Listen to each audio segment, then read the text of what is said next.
need you to come get me." Hannah Whitmore's voice cracked as she sat alone on cold marble steps, watching her sister's wedding celebration through crystal doors she wasn't invited to enter. Inside, champagne flowed and cameras flashed, capturing a perfect family that had never included her. Behind those smiles was a lifetime of cruelty disguised as love, exploitation dressed up as family duty. Tonight, everything would shatter. One phone call would expose their secrets. One arrival would change everything. Stay until the end to see how Hannah finally breaks free. Like this video and comment your city, so I can see how far this story reaches across the world. The June humidity clung to Hannah's skin like shame as she pressed herself against the west wall of the Thornbridge estate, hidden in shadows cast by ornamental hedges her mother had insisted on. Through the French doors she could see everything: the gleaming dance floor, the tower of champagne glasses catching light like diamonds, the ice sculpture of two swans that cost more than her monthly rent. She could see her sister Melissa spinning in her $15,000 gown, blonde hair cascading perfectly down her back. She could see her mother, Patricia Whitmore, commanding the room in emerald silk, accepting compliments like a queen receiving tribute. She could see her father, Richard, distinguished and silver-haired, his arm around successful guests, his laugh carrying authority. What she couldn't see was herself, because inside that glittering celebration, Hannah Whitmore didn't exist. The lavender bridesmaid dress they'd chosen for her, 2 sizes too small, deliberately, cut into her ribs with each breath. They'd known.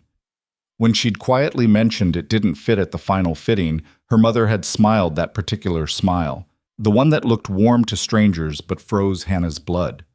"You've always been bigger than Melissa," Patricia had said, her voice honey-sweet in front of the seamstress. "Perhaps this will motivate you."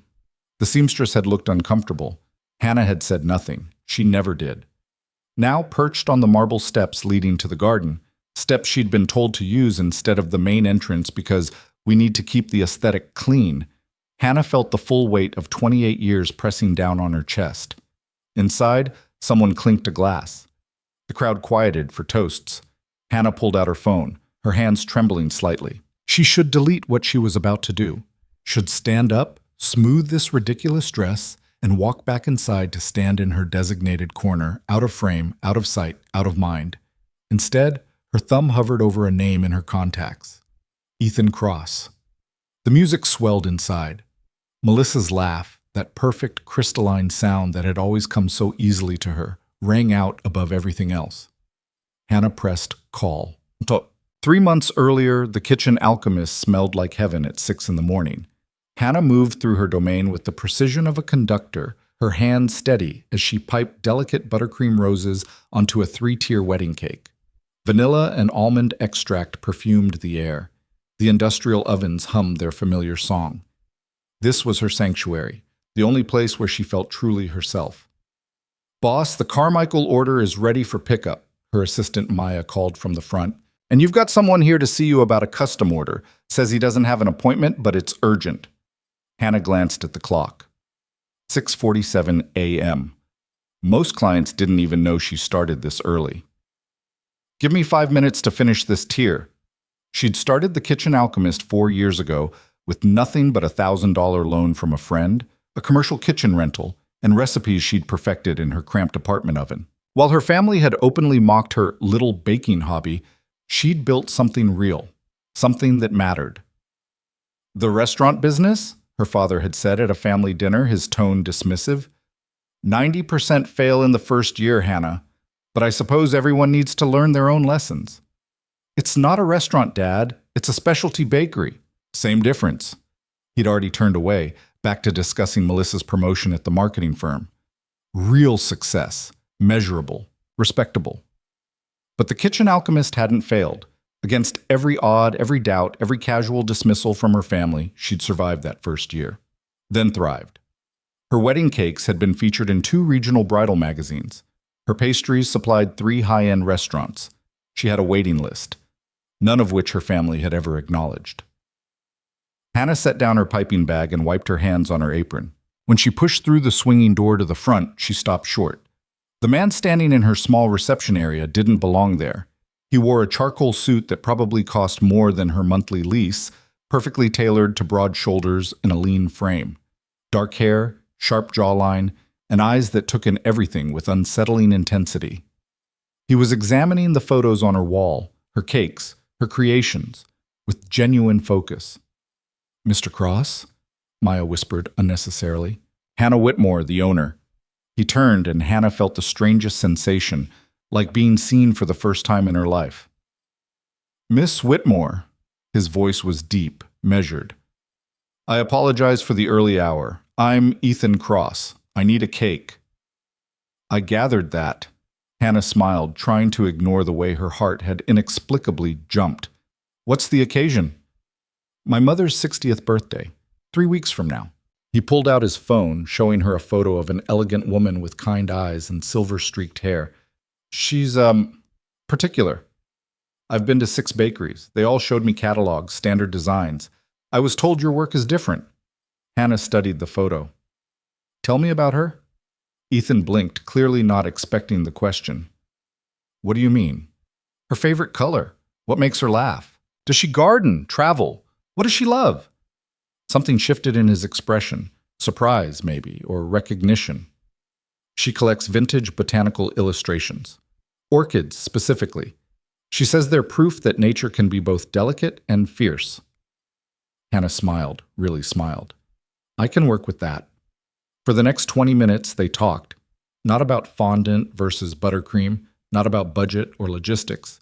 Those details came later. They talked about his mother's library filled with 19th century botanical prints, about the greenhouse she maintained, about the quiet strength that had raised Ethan and his 2 siblings alone after his father died. "She never remarried," Ethan said quietly. "Said she'd already had her great love. Everything else was just noise." "That's beautiful," Hannah said, and meant it. "It's rare." His dark eyes met hers with that intensity again. Real love usually is. Something in the air shifted, became charged. Maya's phone rang in the back office, breaking the moment. Ethan cleared his throat. "Can you do it? The cake?" "Yes." Hannah was already sketching in her mind. Hand-painted orchids, each one different. Watercolor effect on white fondant. Delicate but fierce. "Perfect." He pulled out a business card, slid it across the counter. "Whatever you need, just contact my office." Hannah glanced at the card. Her stomach dropped. Cross Industries. Ethan Cross, CEO. She'd heard the name. Everyone in the city had. Cross Industries owned half the downtown skyline, had a finger in everything from real estate to technology. She'd just spent 20 minutes casually chatting with a billionaire about orchids. "Is something wrong?" Ethan asked. "No, I didn't realize that I have money." A slight smile played at his lips. "Does it change the cake?" "No." "Then it doesn't matter." He headed for the door, then paused. "Hannah. May I call you Hannah?" She nodded, not trusting her voice. "Thank you for asking about her, about what she loves.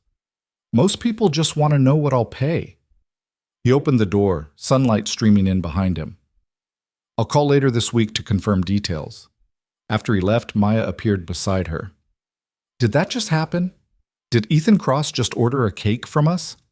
Hannah stared at the business card in her hand, her name written on the back in bold, confident handwriting. "Yeah," she said softly. "I think he did." The cake had been everything Ethan wanted and more. 3 days after his mother's birthday party, he'd called the bakery himself, not through an assistant, not through his office. "She cried," he'd told Hannah. When she saw the orchids, she actually cried. She said it was the most beautiful thing she'd ever seen, that someone truly understood her. "I'm so glad." Hannah had been in the middle of prepping a tiered chocolate ganache cake, but she'd stopped completely, phone pressed to her ear. "I'd like to place another order," Ethan said, "for my company's annual gala. 200 guests. I want you to create something unexpected." "Unexpected how?" "Surprise me. You have complete creative freedom." No client had ever said that to her before. "Mr. Cross." "Ethan." "Ethan," she corrected, feeling the name strange and intimate on her tongue. "Complete creative freedom is dangerous. I might create something you hate." "I doubt that." There was warmth in his voice now, something almost playful. "But if I do hate it, I'll eat my words along with the cake. She'd laughed despite herself. That's a terrible pun. I'm not known for my humor. See what you're doing to me already? The gala cake had been a risk. A geometric modern design in midnight blue and gold, sharp angles and clean lines that reflected his company's architecture downtown. When he'd seen it, standing in his office's conference room where she'd personally delivered it, he'd gone very still. You hate it, Hannah said, her stomach sinking. No. He'd walked around it slowly, taking in every angle. I'm wondering how you knew. Knew what? That this is exactly what I would have created if I had any artistic talent whatsoever. He looked at her then, really looked at her. You have a gift for seeing people, Hannah, for understanding what they can't say. It should have felt like flattery. Instead, it felt like truth. After that, he'd become a regular client. Corporate events, family celebrations, gifts for business partners. But somewhere between the third and fourth order, something had shifted. The calls lasted longer. He started stopping by the bakery instead of just phoning in orders, usually early in the morning when he knew she'd be there alone. They talked about everything except the one thing that hummed between them, this strange, growing connection that neither acknowledged but both felt. Your family must be proud, Ethan said one morning, watching her work on a sugar sculpture. Building all this from nothing. Hannah's hands had stilled on the delicate sugar petals. They think it's nice. Nice. His tone suggested he'd caught the lie. They're not really the type to... She searched for words that wouldn't sound like betrayal. They have different definitions of success. Which are? Corporate ladder, six-figure salaries, country club memberships. She shaped another petal, not looking at him. Things you can quantify and compare. And you can't quantify beauty? Ethan picked up one of her finished sugar flowers, held it up to the light. It was almost translucent, impossibly delicate. Can't measure the skill it takes to create something that makes people stop and stare? Not in my family. He'd set the flower down carefully. Then your family is blind. That was 8 weeks ago. Now, sitting on cold marble steps in a dress that didn't fit, at a wedding where she was less than a ghost, Hannah held her phone and wondered if she'd imagined all of it, the way Ethan looked at her, the conversations that stretched long after business was concluded, the feeling that someone finally saw her, really saw her. The phone rang once, twice. Hannah? His voice came through, alert despite the late hour. Is everything all right? The simple question broke something inside her chest. When was the last time someone had asked if she was all right and actually wanted the answer? Her voice cracked. She swallowed hard, tried again. Can you come get me? Silence on the other end, but not empty silence. Listening silence. Where are you? No hesitation, no questions about why or what happened or whether it could wait. The Thornbridge estate, my sister's wedding, She looked down at the ridiculous lavender dress, at her bare feet because the matching shoes had given her blisters within an hour and no one had noticed her limping. I can't do this anymore. I'm on my way. Ethan, it's almost midnight. I'm already getting my keys. Stay on the line with me. So she did. She sat on those cold steps and listened to sounds on the other end. A door closing, an engine starting, the quiet hum of expensive machinery. Talk to me, Ethan said. What happened? Hannah closed her eyes. Where did she even start? The trouble had begun 6 weeks ago, right after Melissa's engagement party.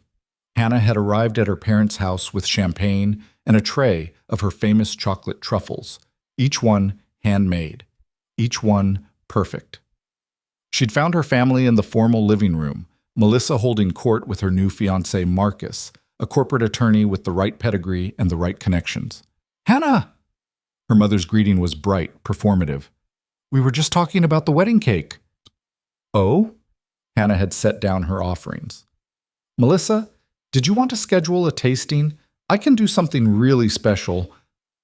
Actually, Melissa interrupted, exchanging a look with their mother, we were hoping you'd donate it, as your gift to us. The word donate had landed like a stone in Hannah's stomach. Melissa, a wedding cake for 200 people. You're my sister. Melissa's blue eyes went wide, wounded. I thought you'd want to do this for me. Of course I want to. but this is my business.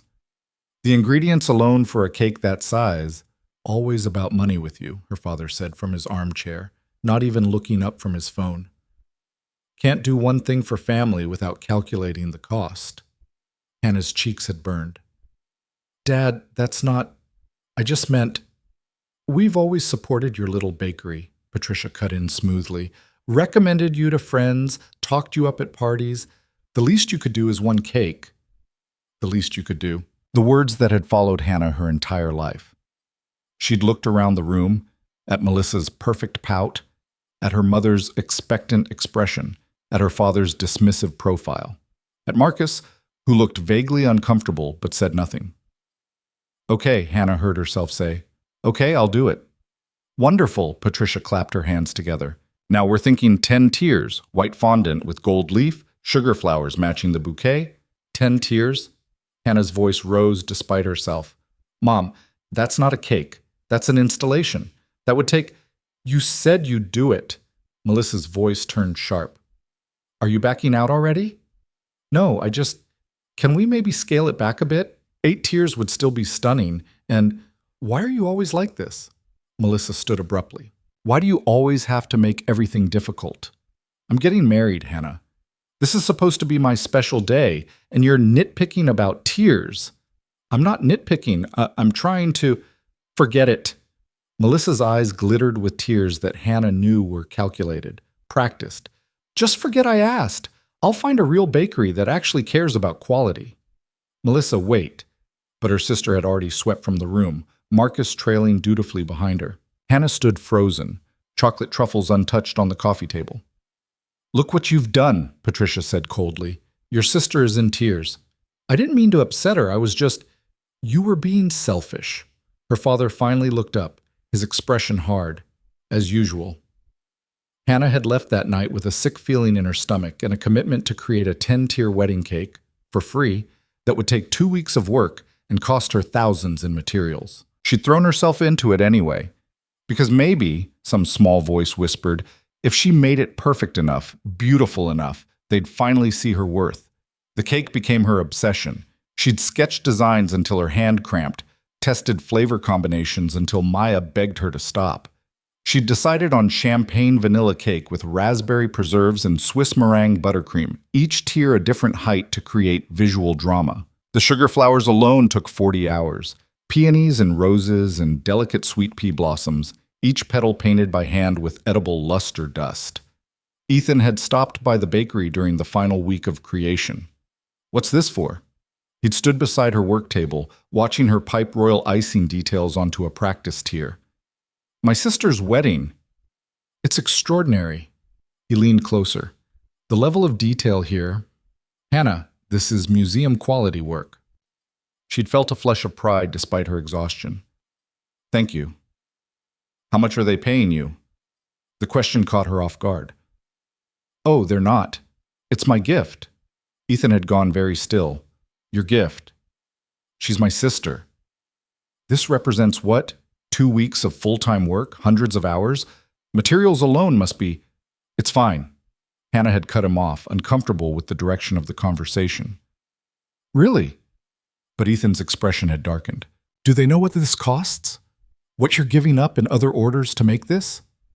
Their family. That's not an answer. Hannah had set down her piping bag. Why does it matter to you? Because... He'd stopped himself, jaw tight. Because I've seen how talented you are. I've seen people pay thousands for pieces that don't come close to this level of artistry. And the fact that your own family expects you to just donate it? He shook his head. It's not right, Hannah. You don't understand family dynamics. I understand exploitation. The word had hung between them, sharp and ugly. Hannah had wanted to argue, to defend her family, to explain that it was more complicated than that. But looking at the cake, at the hours of work, the skill, the love she'd poured into something they'd demanded as their due, she'd felt something crack inside her chest. They're not bad people, she'd said quietly. They don't see things the way you do. Ethan had studied her for a long moment. The question is, how do you see things? Before she could answer, Maya had called from the front about a customer, and the moment passed. But the question lingered. Now, 2 days before the wedding, that question felt like prophecy. Hannah had delivered the completed cake that afternoon, transporting each tier with painstaking care to the Thornbridge Estate's kitchen. She'd assembled it on site, working for 3 hours to stack and stabilize and perfect every element. When she'd stepped back, even the jaded event coordinator had gasped. I've been doing weddings for 15 years, and I've never seen anything like this. Hannah had felt a surge of pride. Maybe when her family saw it, really saw it. But when Patricia and Melissa had swept into the kitchen for final inspection, their reactions had been different. "It's fine," Melissa said, barely glancing at it. "A little shorter than I imagined, but fine." Fine. 40 hours of sugar flowers, 2 weeks of work, thousands of dollars in materials. Fine. "Hannah, darling," Patricia had said, "while you're here, we need to discuss the rehearsal dinner tomorrow night." "Oh, I didn't realize I was invited to—" "Not invited exactly, but we need someone to manage the dessert service. You know caterers, they never plate things properly. You could oversee that, couldn't you?" Hannah had stared at her mother. "You want me to work the rehearsal dinner? Is that a problem?" Patricia's tone suggested it better not be. "No, I thought I'd be there as family." "You will be. You'll just also be making sure everything runs smoothly. You're so good at that." Patricia patted her arm absently. "Oh, and about the bridesmaid dress. It fits now, doesn't it? You haven't gained any more weight." Hannah had left without answering. That evening, she'd been sitting in her apartment, staring at her closet where the lavender dress hung, when her phone rang. "Ethan, tell me you have plans tonight," he'd said without preamble. What?" "Dinner. With me. Unless you have something better to do than rescue me from a business dinner I'm dreading." Hannah had laughed despite herself. "Are you asking me on a date or hiring me as a buffer? Can it be both?" She should have said no, should have maintained the professional distance that had already blurred beyond recognition. Instead, she'd found herself saying, "Pick me up at 7. Dinner had been at a small Italian restaurant in the old part of town, the kind of place with candles and wine bottles and checkered tablecloths and absolutely nothing fancy or corporate about it. "I thought you were dreading a business dinner," Hannah had said when they sat down. "I lied." Ethan's smile was unapologetic. "I just wanted to see you. Was that wrong?" Her heart had done that jumping thing again. "That depends on your intentions." "My intentions," he'd said slowly, "are to spend time with someone who makes me forget about quarterly reports and board meetings and all the noise that usually fills my head. Is that acceptable?" They'd talked for 3 hours. About everything and nothing, her dreams of opening a second location, his frustration with family business expectations, her complicated relationship with her parents, his mother's recent health scare. Somewhere between this pasta and the tiramisu, his hand had found hers across the table. "Can I tell you something?" Ethan had said. "Anything. The first time I walked into your bakery, I was planning to place one order and never come back. I don't do personal relationships with vendors." He'd rubbed his thumb across her knuckles. "But then you asked about my mother. Not about timeline or budget or logistics, about her, who she was, what she loved, and I realized I'd never met anyone like you." "Like me how?" "Someone who actually sees people, who cares about the details that matter." His dark eyes had held hers. Someone genuine in a world full of performance. Hannah had felt tears prick her eyes. "Ethan, you don't have to say anything. I just needed you to know." He'd signaled for the check. "Come on, let me drive you home." In his car, sleek and expensive and somehow still understated, the city lights had blurred past in comfortable silence. When he'd pulled up to her building, he'd turned to face her. "Hannah, what your family is doing, please don't. It's not okay." He'd continued anyway. "The way they take you for granted, the way they diminish your work, your worth. They're my family. That's not an excuse for how they treat you." Hannah had reached for the door handle. "Thank you for dinner." "Wait." His hand caught hers. "I'm sorry. I overstepped." "You didn't. You're seeing things that I've been trying not to see for a very long time." She'd looked at him then, really looked at him. And it scares me. Why? Because if I see it too clearly, I'll have to do something about it. Ethan had cupped her face with one hand, gentle but sure. Would that be so terrible? She'd leaned into his touch despite herself. Yes, because they're all I have. That's not true, isn't it? You have a successful business. You have talent. You have friends who respect you. His thumb brushed her cheekbone. And you have someone who would very much like to be more than your client, if you'd let him. Her breath had caught. Ethan, I'm not asking for an answer tonight. I'm just asking you to consider the possibility that you deserve better than what they give you. Then he'd kissed her, soft and careful and full of promise. Hannah had floated up to her apartment in a daze, her lips tingling, her heart pounding, her mind reeling. For one perfect night, she'd felt seen, valued, wanted. Now, sitting on cold marble steps while her sister's wedding celebration continued without her, that memory felt like another lifetime. The phone against her ear carried the sound of Ethan's car, moving fast through city streets. Still there? He asked. Still here. 15 minutes. Just hold on for 15 more minutes. Hannah closed her eyes. Inside, someone clinked a glass again. More toasts, more laughter. She thought about the rehearsal dinner last night, where she'd stood in the corner managing dessert service while her family toasted Melissa and Marcus. Thought about arriving at the estate this morning to find no place card with her name at the reception. Thought about the family photos before the ceremony. Are you ready, girls? The photographer had called. Hannah had stepped forward automatically, only to have Patricia's hand land on her shoulder. Just Melissa and her bridesmaids for this set, dear. You can wait here. But we need to keep the aesthetic consistent. Patricia had already turned away. The lavender dresses, you understand? Hannah had understood perfectly. She was wearing the same lavender dress. She just wasn't part of the aesthetic. During the ceremony, she'd sat alone in the back row.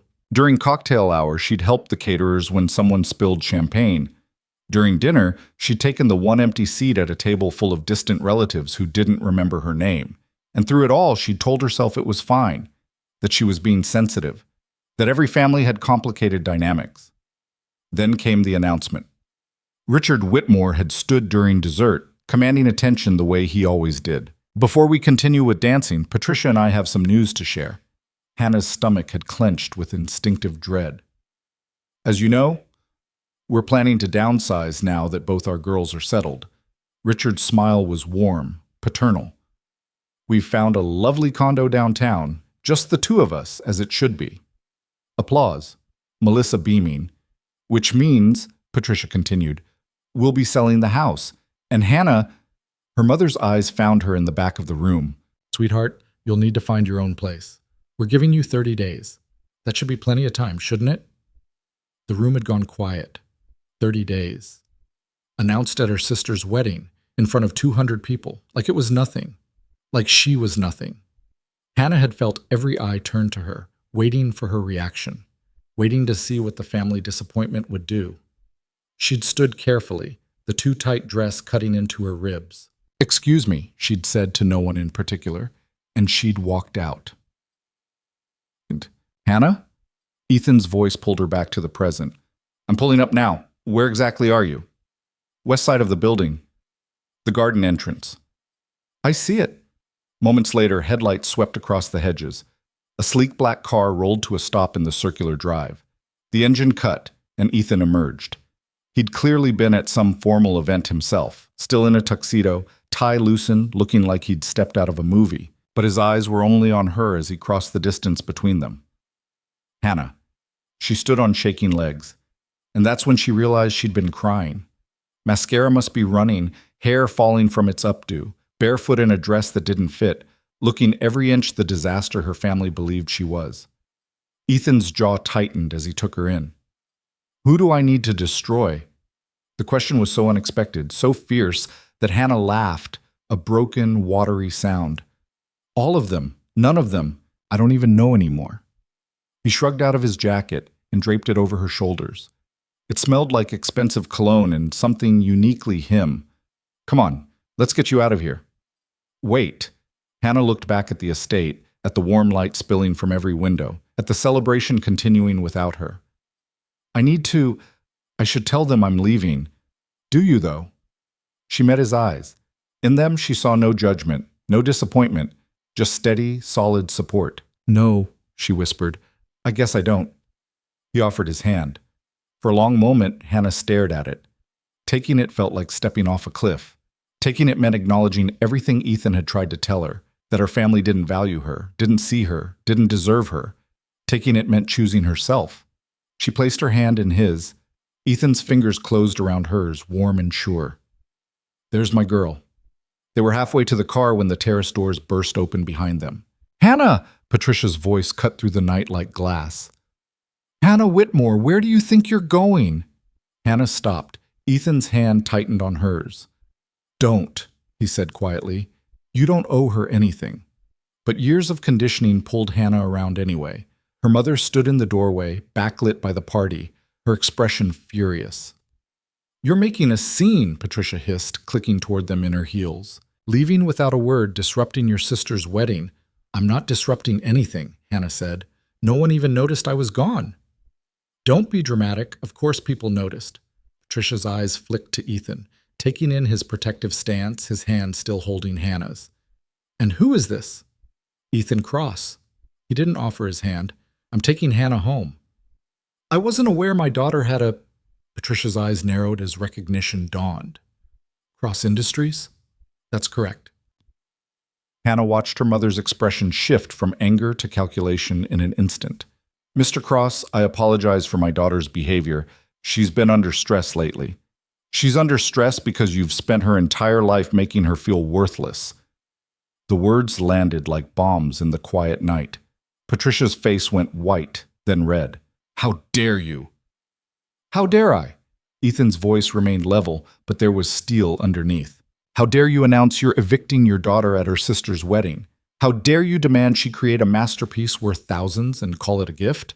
How dare you stuff her in a dress that doesn't fit and act like she should be grateful? You know nothing about our family.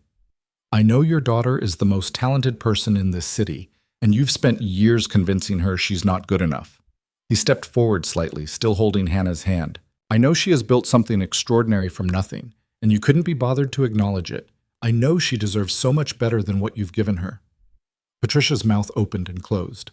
For the first time in Hannah's memory, her mother had no response. Hannah, Patricia finally said, turning to her daughter, are you going to let him speak to me this way? The question hung in the air. A month ago, Hannah would have apologized, would have smoothed things over, made herself small, begged forgiveness for someone else's words.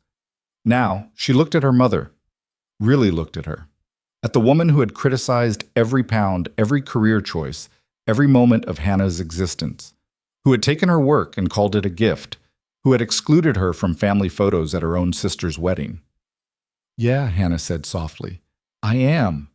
Patricia's expression crumbled into something ugly.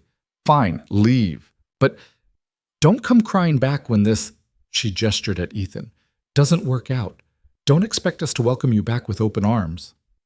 I won't. Hannah felt something settle in her chest, something like certainty. I'm done expecting anything from you. She turned back to Ethan's car, not waiting for a response. As they walked away, Patricia's voice followed them. You're going to regret this. You're throwing away your family for some man you barely know. Hannah didn't look back. Ethan opened the passenger door for her, waited until she was settled, then closed it with decisive finality. As he walked around to the driver's side, Hannah caught a glimpse of movement in the estate windows, faces pressed to glass, watching. Her family, her sister, all of them witnessing her departure. Good, she thought. Let them watch. Ethan slid into the driver's seat and started the engine. Before pulling away, he looked at her. Are you okay? Hannah thought about the question. Was she okay?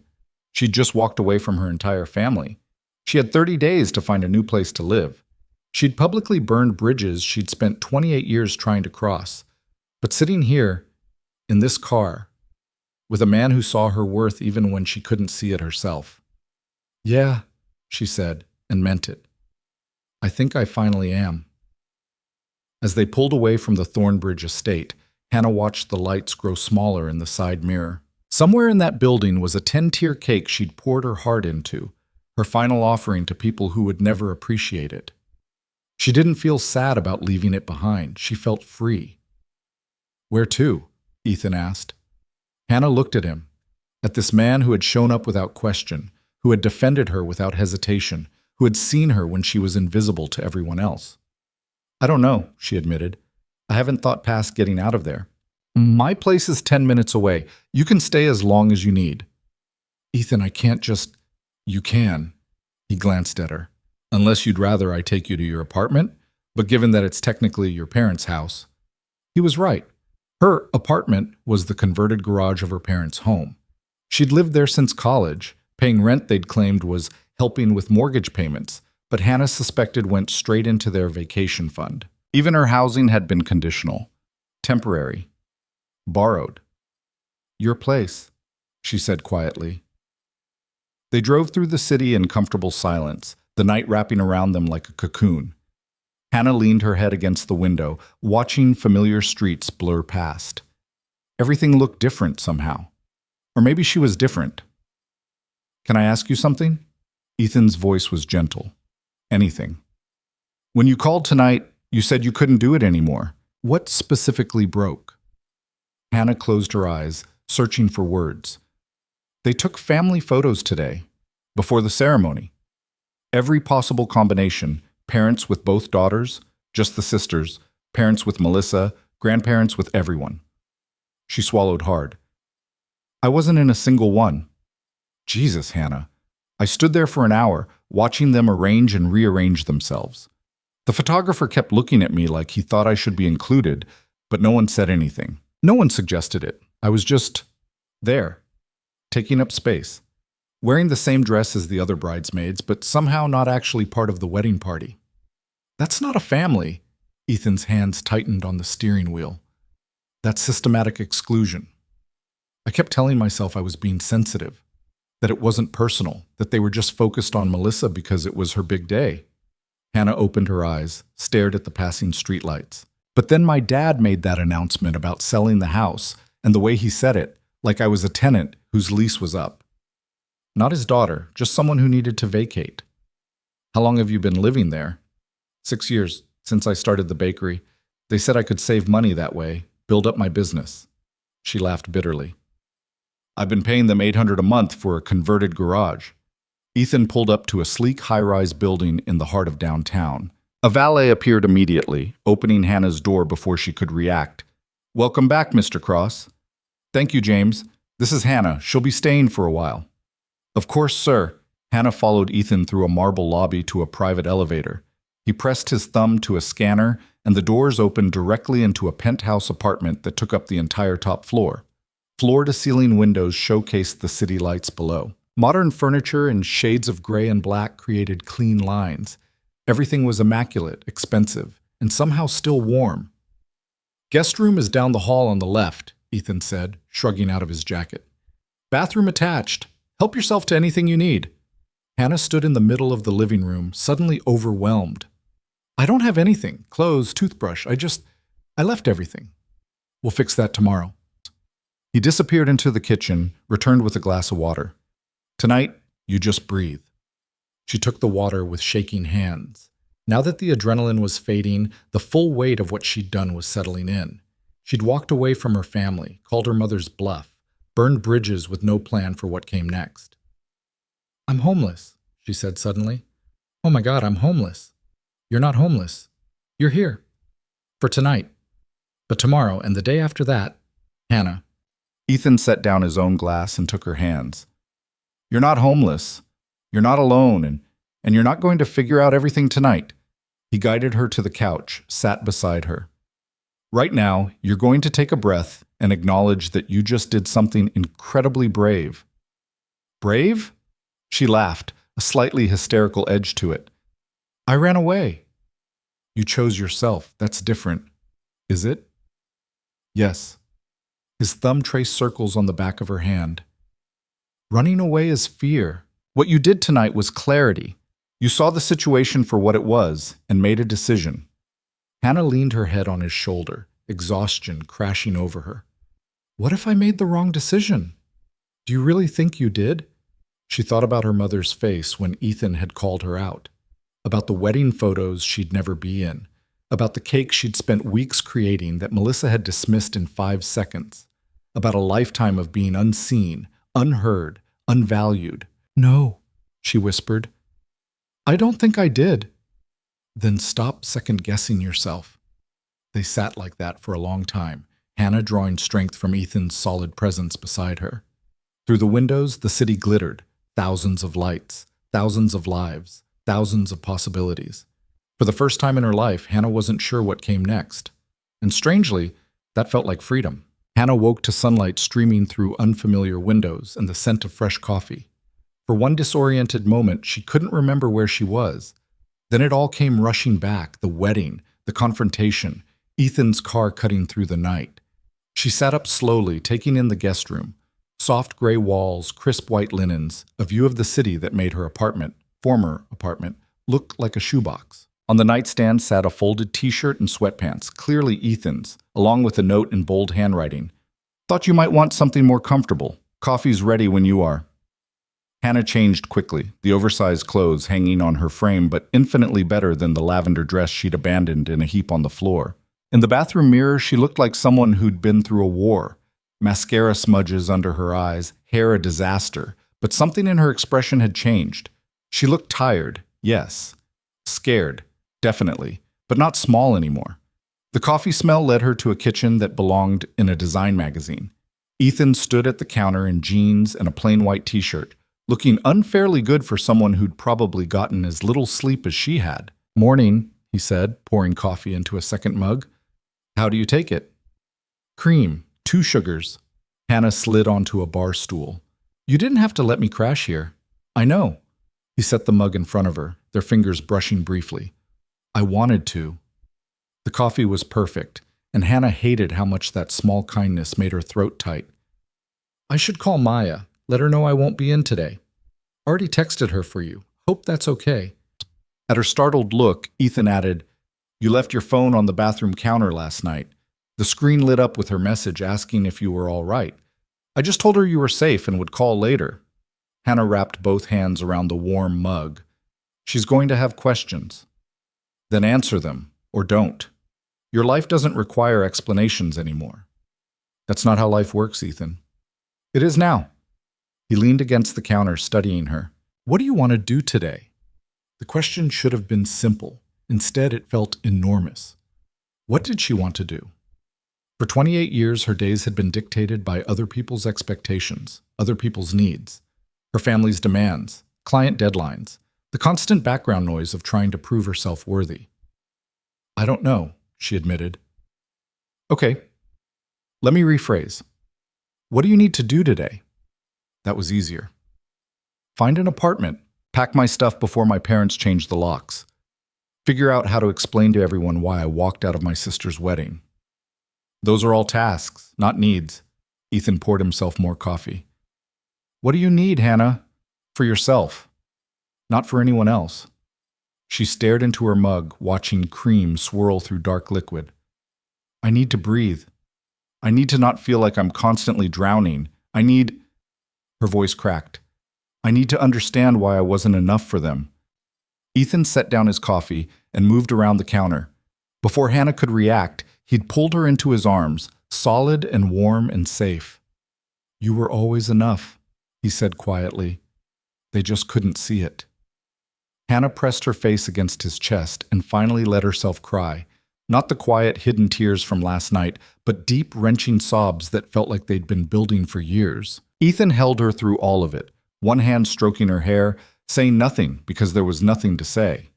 When the storm finally passed, Hannah pulled back, wiping her eyes with the sleeve of his shirt. "Sorry, I got your shirt wet." "I have others." He cupped her face, thumbs brushing away remaining tears. "Better?" "A little." She managed a watery smile. "I'm a mess." "You're human. There's a difference." His phone buzzed on the counter, but he ignored it. "Here's what we're going to do. You're going to take today to just exist. No packing, no apartment hunting, no explanations. Tomorrow, we'll tackle the logistics. But today, you rest." "I can't just—" "Yes, you can." That's the point of choosing yourself, Hannah. You get to decide what you need. His phone buzzed again. Then again. Ethan glanced at it, and his expression darkened. "What's wrong?" Hannah asked. "Your mother has been calling my office. Apparently she found my business card in your apartment." He showed her the screen, 7 missed calls, 3 voicemails. "Want me to block the number?" Hannah's stomach churned. "What did she say?" Ethan hesitated, then played the most recent voicemail on speaker. Patricia's voice filled the kitchen, syrupy and calculated. "Mr. Cross? This is Patricia Whitmore, Hannah's mother. I'm terribly concerned about my daughter. She left the wedding quite upset last night, and I'm sure you can understand a mother's worry. If you could have her call home as soon as possible, we can clear up this little misunderstanding. Family is so important, don't you think? I'm sure once Hannah has calmed down, she'll see that we all just want what's best for her." The message ended. Hannah felt sick. "Little misunderstanding," she repeated flatly. "She announced my eviction at a wedding, and she's calling it a little misunderstanding, which is exactly why you're not calling her back." Ethan deleted the voicemail. "She's trying to gaslight you into thinking last night didn't happen the way it did. Maybe I overreacted." "Hannah, no." His voice was firm. "Do not let her rewrite history. You didn't overreact. You finally reacted appropriately to years of mistreatment." Before Hannah could respond, her own phone started ringing from the bedroom. She retrieved it, her heart sinking at the name on the screen. Melissa. "Don't answer it," Ethan said from the doorway. But Hannah's finger was already hovering over the accept button. Years of conditioning screamed at her that ignoring her sister was rude, selfish, wrong. "I have to. She probably just wants to manipulate you into feeling guilty? Yeah, that's exactly what she wants to do." Ethan crossed his arms. "But it's your choice," Hannah answered. "Hello? Are you kidding me right now?" Melissa's voice was shrill, furious. "You ruined my wedding, Hannah. You actually ruined it. Everyone's talking about your dramatic exit instead of my marriage. Do you have any idea how selfish that is?" Something inside Hannah snapped. "Your wedding went on for 4 more hours after I left, Melissa. I don't think I ruined anything." "You embarrassed us. Walking out like that, making a scene with some random guy. His name is Ethan Cross, and he's not random. He's—" Hannah stopped, suddenly aware of Ethan watching her. "He's someone who actually values me." "Oh, please. You've known him, what, 3 months? And you're already choosing him over your family?" Melissa's laugh was cold. "That's pathetic, Hannah, even for you." "You know what's pathetic?" Hannah's voice shook, but not with weakness anymore, with anger. "Making your sister create a 10-tier wedding cake for free, stuffing her in a dress that doesn't fit, and excluding her from family photos. Announcing her eviction at your reception like it's entertainment. That's not what happened. That's exactly what happened. I was there, Melissa. I lived it. You're being dramatic. Mom and Dad are downsizing. You knew that. They gave you plenty of notice. 30 days isn't plenty of notice. And announcing it publicly, in front of everyone, was cruel." Hannah walked to the window, looking out at the city below. "But you know what? I'm done. Done explaining, done defending, done trying to make you see what you refuse to see." "Fine." Melissa's voice turned icy. "Don't come crying to us when your little fairy tale falls apart. Don't expect me to be there when he realizes you're not worth the trouble."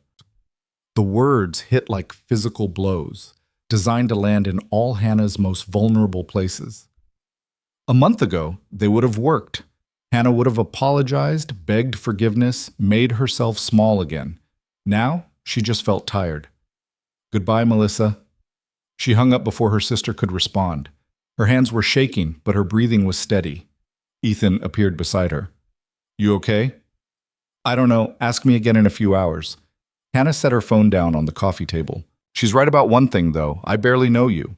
And I'm living in your apartment, relying on you for everything. That's not healthy." "You're not relying on me. You're accepting help while you get your feet under you. There's a difference." "Is there?"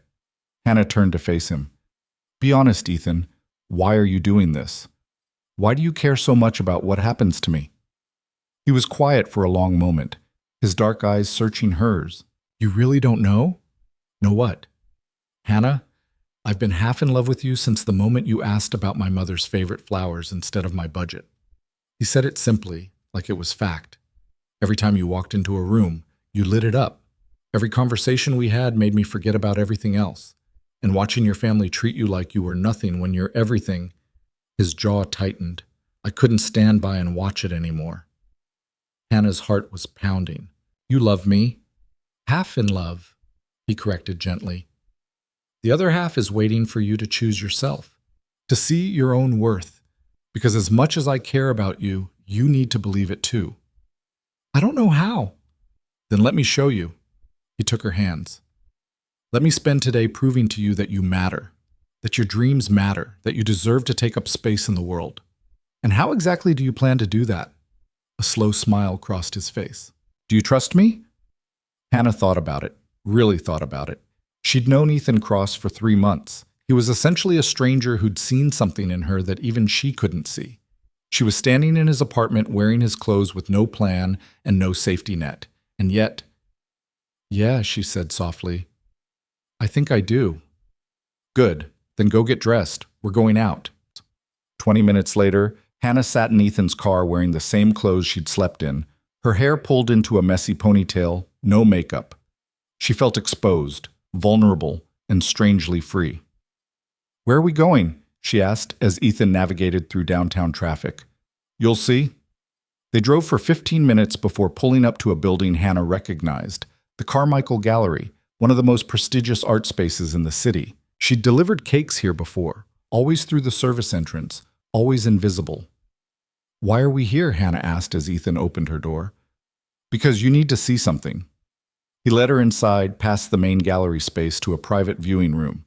A woman in her 50s greeted them, her smile warm. Ethan, right on time. She turned to Hannah. You must be Hannah Whitmore. I'm Rebecca Carmichael. I've been wanting to meet you for months. Hannah blinked. You have? Of course. Ethan's been showing me photos of your work, the sugar sculptures, the hand-painted cakes. What you do is extraordinary. Rebecca gestured to the viewing room. Come, I want to show you something. Inside the room, the walls were covered with photographs. But not just any photographs, professional shots of Hannah's cakes, her sugar flowers, her most intricate designs, each one beautifully lit and displayed like fine art. What is this? Hannah breathed. I've been documenting your work, Ethan said from behind her. Every piece you've created in the last 3 months. I wanted you to see what I see, that what you make isn't just food. It's art. Hannah moved from photo to photo, seeing her creations through new eyes. The champagne tower cake for the Reynolds wedding, the geometric design for Ethan's corporate gala, the botanical masterpiece for his mother's birthday, each one captured in stunning detail. Ethan brought these to me 2 weeks ago, Rebecca said. Asked my professional opinion as a gallery curator. Want to know what I told him? Hannah couldn't speak. She just nodded. I told him you're wasting your talent on weddings and corporate events, that work like this belongs in a gallery, in museums, that you're not a baker, you're an artist who happens to use sugar and flour as your medium. Hannah's voice cracked. I just make cakes. No. Rebecca's voice was kind but firm. You create edible sculptures that people remember for the rest of their lives. You turn celebrations into experiences. That's not just anything. Hannah sank onto a viewing bench, overwhelmed. Why are you showing me this? Ethan sat beside her. Because your family spent your whole life convincing you that what you do doesn't matter. I needed you to see that they're wrong. Objectively, professionally wrong. I was actually hoping to propose something, Rebecca added. A showcase here at the gallery, 3 months from now. We'd feature photographs of your work alongside live demonstrations. Call it Edible Ephemera, exploring the intersection of culinary arts and fine art. It would be a first for the Carmichael, but I think it's time we expanded our definition of art. Hannah stared at her. You want to showcase my work? In your gallery? I want to give you the platform you deserve. Rebecca handed her a business card. Think about it. No pressure. But Ethan's right. What you create is too beautiful to remain invisible. They spent another hour at the gallery, Rebecca explaining her vision for the showcase, Ethan watching Hannah with quiet satisfaction. When they finally left, Hannah felt like she was floating. I can't believe you did that, she said as they walked back to the car. Did what? Saw me. Really saw me. She She stopped on the sidewalk, forcing him to face her. My own family looked at my work every day and saw nothing special. You looked at it and saw art. Because it is art, Hannah, and you're an artist. He brushed a strand of hair from her face. When are you going to believe that? I'm working on it. She leaned into his touch despite herself. What's next on this magical mystery tour? Lunch. Someplace you've never been. The restaurant was a small French bistro tucked into a quiet street, the kind of place Hannah had always walked past, assuming it was too expensive, too exclusive, too not for her. Inside, warm lighting and intimate tables created the feeling of being in someone's elegant living room. Ethan? The host greeted him like family. Your usual table? Please, Mark. They were led to a corner booth with a view of the street. Hannah picked up the menu and immediately felt her stomach drop. No prices listed. Relax, Ethan said, reading her expression. My treat. You can't keep paying for everything. I'm not keeping you. I'm treating you to lunch. He flagged down a waiter. Trust me? You keep asking me that. Because your answer keeps changing. He smiled. Today, do you trust me to order for both of us? Hannah set down her menu. Yeah, I do. The food that arrived was art on a plate. Delicate, beautiful, perfectly executed. As they ate, Ethan told her about growing up in the business world, about the pressure to take over his father's company, about his mother's quiet strength that had taught him the difference between power and kindness. She always said the measure of a person isn't what they take, but what they give, Ethan said, twirling wine in his glass. That real strength is knowing when to be gentle. Is that why you showed up last night? Gentleness. No, last night was me being selfish. He met her eyes. I couldn't stand the thought of you hurting alone. That's not selfish, Ethan. Isn't it? I wanted to be the one who saved you. You didn't save me. Hannah set down her fork. You gave me a safe place to save myself. There's a difference. Something shifted in his expression, pride maybe, or recognition. You're stronger than you think. I'm starting to see that. After lunch, Ethan took her to a bookstore. Not the big commercial chain, but a small independent shop filled with worn leather chairs and the smell of old paper. They wandered the aisles together, Hannah pulling books at random, Ethan watching with quiet amusement. What? She asked, catching his smile. You. You're different today. Different how? Lighter. Like you've put down something heavy. Hannah thought about it. He was right. Despite the upheaval, despite the uncertainty, she felt lighter than she had in years. I think I put down the weight of trying to be enough for people who would never think I was. And how does it feel? Terrifying, freeing, both at once. That sounds about right. They bought a stack of books, poetry, fiction, a cookbook that Hannah absolutely didn't need but wanted anyway. Ethan paid before she could protest, adding her purchases to his own pile. You don't have to keep buying me things, Hannah said as they walked back to the car, arms full of book bags. I know. I want to. He loaded everything into the trunk. When was the last time someone bought you something just because they wanted to see you happy? Hannah opened her mouth to answer, then closed it. She couldn't remember. Birthday presents from her family had always come with strings attached, implied obligations. She'd learned early not to want things because wanting led to disappointment. Exactly, Ethan said softly. So let me do this. Let someone care about you without conditions. The sun was setting as they drove back to the apartment, the city bathed in gold light. Hannah watched it all pass by, this life she'd lived in the margins of, and wondered what it would look like to actually participate, to take up space, to matter. Back at the penthouse, Ethan ordered dinner from a Thai restaurant while Hannah curled up on the couch with one of her new books. It felt domestic, comfortable, like they'd been doing this for years instead of hours. Can I ask you something? Hannah said as they ate pad thai straight from the containers. Anything. Why me? You could have anyone, Ethan. Why fall for the invisible girl with the complicated family? He set down his chopsticks, considering his answer carefully. Because you're not invisible. You're just surrounded by people who refuse to look. He shifted to face her fully. Because when I talk to you, I forget about everything else. Because you see people, really see them, and that's rare. Because you're brilliant and talented and kind, and you don't even know it. I'm a mess, Hannah whispered. You're human. And you're finally letting yourself be human instead of perfect. He reached for her hand. That's not a mess. That's courage. It doesn't feel courageous. It never does. Courage usually feels like terror with purpose. They finished dinner in comfortable silence, then moved to the balcony. The city spread out below them, millions of lights representing millions of lives, each one carrying their own weight, their own battles. What happens tomorrow? Hannah asked.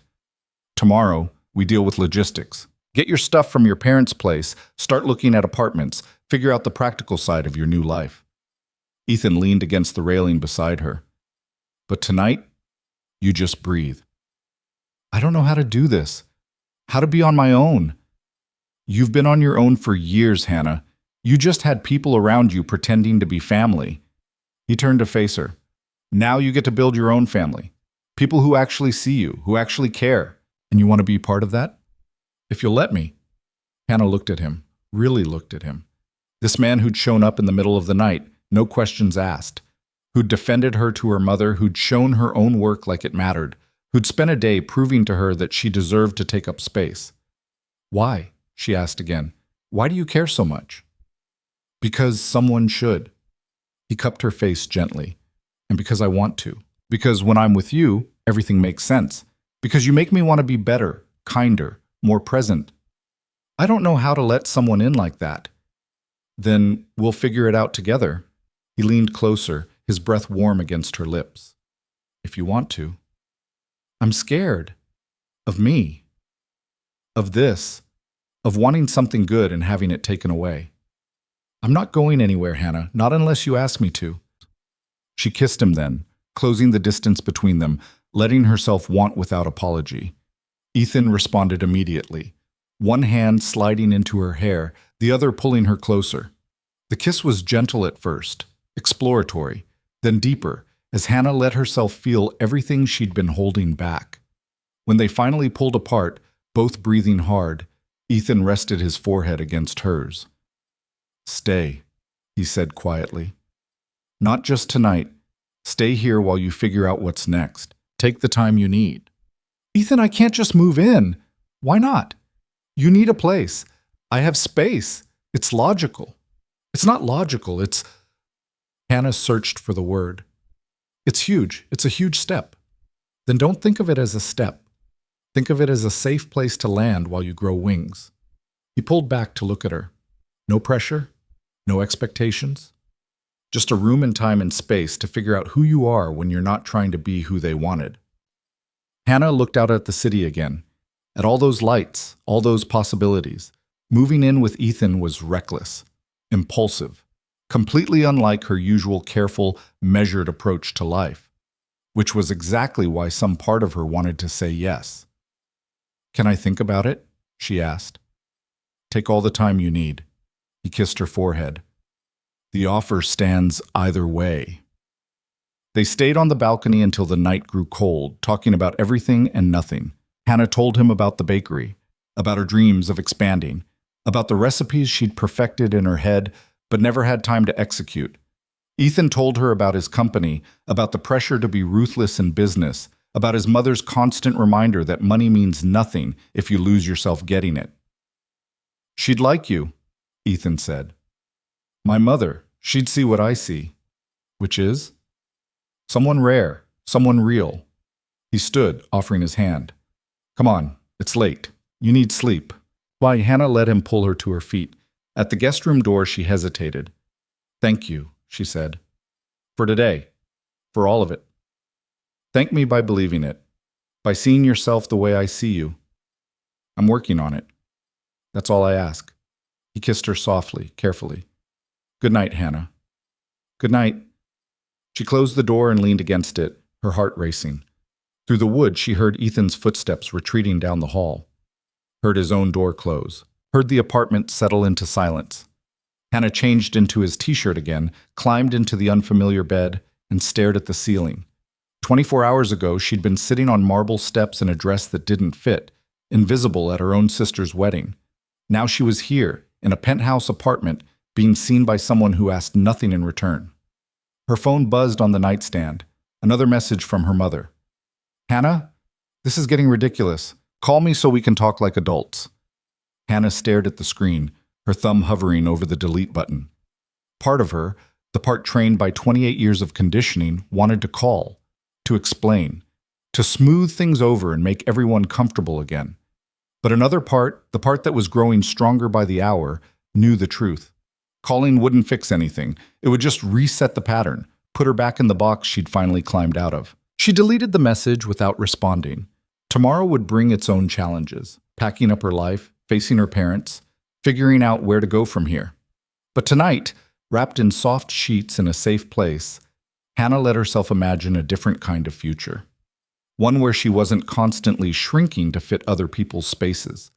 One where she was seen, valued, chosen. One where she finally chose herself. She fell asleep with her phone on silent, Ethan's t-shirt soft against her skin, and for the first time in recent memory, her dreams were light. The next morning arrived with the kind of clarity that follows difficult decisions. Hannah stood in Ethan's kitchen, coffee in hand, staring at her phone like it might bite. She had 17 missed calls, 12 from her mother, 3 from Melissa, 2 from her father. The voicemails had progressed from sweet concern to thinly veiled threats. "You can't avoid them forever," Ethan said, appearing beside her in a business suit that made him look every inch the CEO he was. "I can try, or you can face them on your terms." He poured his own coffee, checking his watch. "I have meetings until 2, but I can push them if you need backup." "No." Hannah set down her phone with finality. "You're right, I need to do this myself." "Not yourself, for yourself. There's a difference." He kissed her forehead, brief and reassuring. "Call Maya. Get reinforcements. Don't go into that house alone." After he left, Hannah sat on the balcony and dialed her assistant's number. Maya answered on the first ring. "Oh, thank God, I've been losing my mind. Are you okay? What happened? Your mom called the bakery yesterday asking if I knew where you were, and she sounded—" "Maya, breathe. Right, breathing. Now talk." Hannah told her everything, the wedding, the eviction announcement, walking out, Ethan's arrival. Maya listened in increasingly stunned silence. "Holy hell," Maya finally said. "You actually did it. You actually chose yourself. Feels more like I fell off a cliff and I'm still waiting to hit bottom. Or maybe you're learning to fly." Maya's voice turned practical. "What do you need?" "Help packing. I have to get my stuff out of their garage before they change the locks or burn it or whatever they're planning." "I'm there." "When?" "Today. This morning. Before I lose my nerve." They met at the bakery first. Hannah needed to see her domain, to remind herself that she'd built something real, something that existed independent of her family's approval. The kitchen alchemist smelled like vanilla and butter and home. "I've been keeping things running," Maya said, leading her through to the workspace. "The Morrison wedding cake is ready for Saturday delivery. The Castellano anniversary order is prepped. And we got 3 new inquiries yesterday." Hannah ran her hand along the familiar steel counter. "Thank you for holding down the fort." "That's what you pay me for." Maya hesitated. "But boss, we need to talk about the Whitmore account." "There is no Whitmore account anymore?" "Exactly. Your mom called yesterday demanding the final invoice for Melissa's cake, said she wanted an itemized breakdown of costs." Hannah laughed, a sharp, bitter sound. "Of course she did. Suddenly, it's not a gift anymore. What do you want me to tell her?" For a moment, Hannah imagined it, sending an invoice for 40 hours of labor, premium materials, her actual worth. Watching her mother's face when she saw what that cake had really cost. But petty satisfaction wouldn't change anything. "Tell her the cake was my wedding gift, as agreed. There's no invoice because there was no charge." Hannah met Maya's eyes. "I won't give them ammunition to paint me as the villain. You're a better person than me." "Or a stupider one. Jury's still out." They drove to her parents' house in Maya's car, arriving at 10 in the morning. The converted garage that had been Hannah's home for 6 years sat at the back of the property, accessible through a side gate. Hannah had her own key. "Game plan?" Maya asked as they pulled up. "Get in, pack fast, get out. Avoid my parents if possible." "And if it's not possible?" "Then you're my witness to whatever happens. The garage apartment was exactly as she'd left it, small but tidy. Everything in its place because Hannah had learned early that taking up too much space was dangerous. Her clothes hung in a closet too narrow for hangers. Her books lined makeshift shelves. Her personal baking equipment crowded the tiny kitchenette. "This is where you've been living?" Maya stared around in dismay. "Hannah, this is barely bigger than my bathroom. It was cheap. It's a converted garage. There's not even a real bedroom, just that alcove with a curtain." Maya pulled out garbage bags from the pack she'd brought. "Okay, let's get you out of here." They worked quickly, systematically. Clothes into bags, books into boxes Maya had grabbed from the bakery, kitchen equipment wrapped in towels. Hannah moved through it mechanically, trying not to think about how easily 6 years of life fit into a dozen containers. She was packing her bathroom supplies when she heard the side gate open. Her mother's heels clicked across concrete. "I knew you'd come slinking back eventually." Hannah straightened slowly, meeting Patricia's cold gaze through the open door. Her mother looked immaculate as always, pressed linen pants, silk blouse, every hair in place. The veneer of perfection that Hannah had spent her life trying and failing to emulate. "I'm not slinking. I'm packing." Hannah kept her voice level. "You gave me 30 days. I'm just getting started early." "Don't be dramatic. Your father and I talked it over, and we're willing to let you stay if you apologize." "Apologize for what?" "For embarrassing us at Melissa's wedding, for walking out like a petulant child, for bringing that man to humiliate me in front of our guests." Patricia stepped into the small space, and suddenly it felt even smaller. "Apologize sincerely, and we can forget this whole unfortunate incident." Hannah looked at her mother. Really looked at her.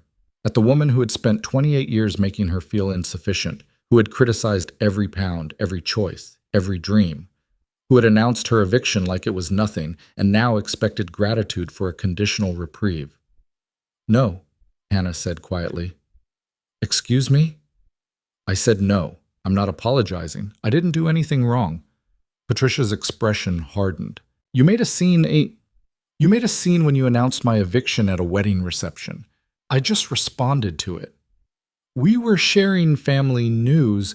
You were humiliating me. There's a difference." Hannah zipped up the toiletry bag in her hands. "And I'm done pretending there isn't." "This is about that man, isn't it?" Patricia's voice dripped disdain. "Ethan Cross. You think because he has money, he can replace your family? He doesn't need to replace you. He just needs to treat me like I matter." Hannah moved past her mother to the main room where Maya was studiously pretending not to listen. Which he does. Without conditions. Without keeping score. How naive. Patricia followed her. "Men like that don't stay with girls like you, Hannah. He'll get bored, move on to someone prettier, thinner, more successful. And where will you be then?" The words were designed to wound, aimed at every insecurity Patricia had spent years cultivating. A month ago, they would have worked. Hannah would have believed them, internalized them, let them confirm every fear. Now she just felt tired. "If that happens, I'll deal with it." Hannah grabbed another box. "But at least I'll have tried. At least I'll have chosen to be happy instead of choosing to be safe and miserable." "You think you're happy? Living in some man's apartment dependent on his charity?" "I think I'm happier than I've been in years. I think I'm finally breathing." Hannah faced her mother directly. "And I think the fact that that bothers you says everything about our relationship." Patricia's carefully composed expression cracked slightly.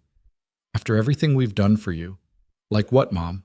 Specifically, what have you done for me?" Hannah's voice remained calm, but steel ran through it. "You let me rent your garage for $800 a month. You mocked my career. You demanded free labor disguised as family obligation. You excluded me from photos at my own sister's wedding. So please, tell me, what exactly have you done for me that I should be grateful for?" "We raised you, fed you, clothed you. That's called basic parenting. That's the minimum requirement, not a favor I owe you for." Maya made a small sound that might have been approval.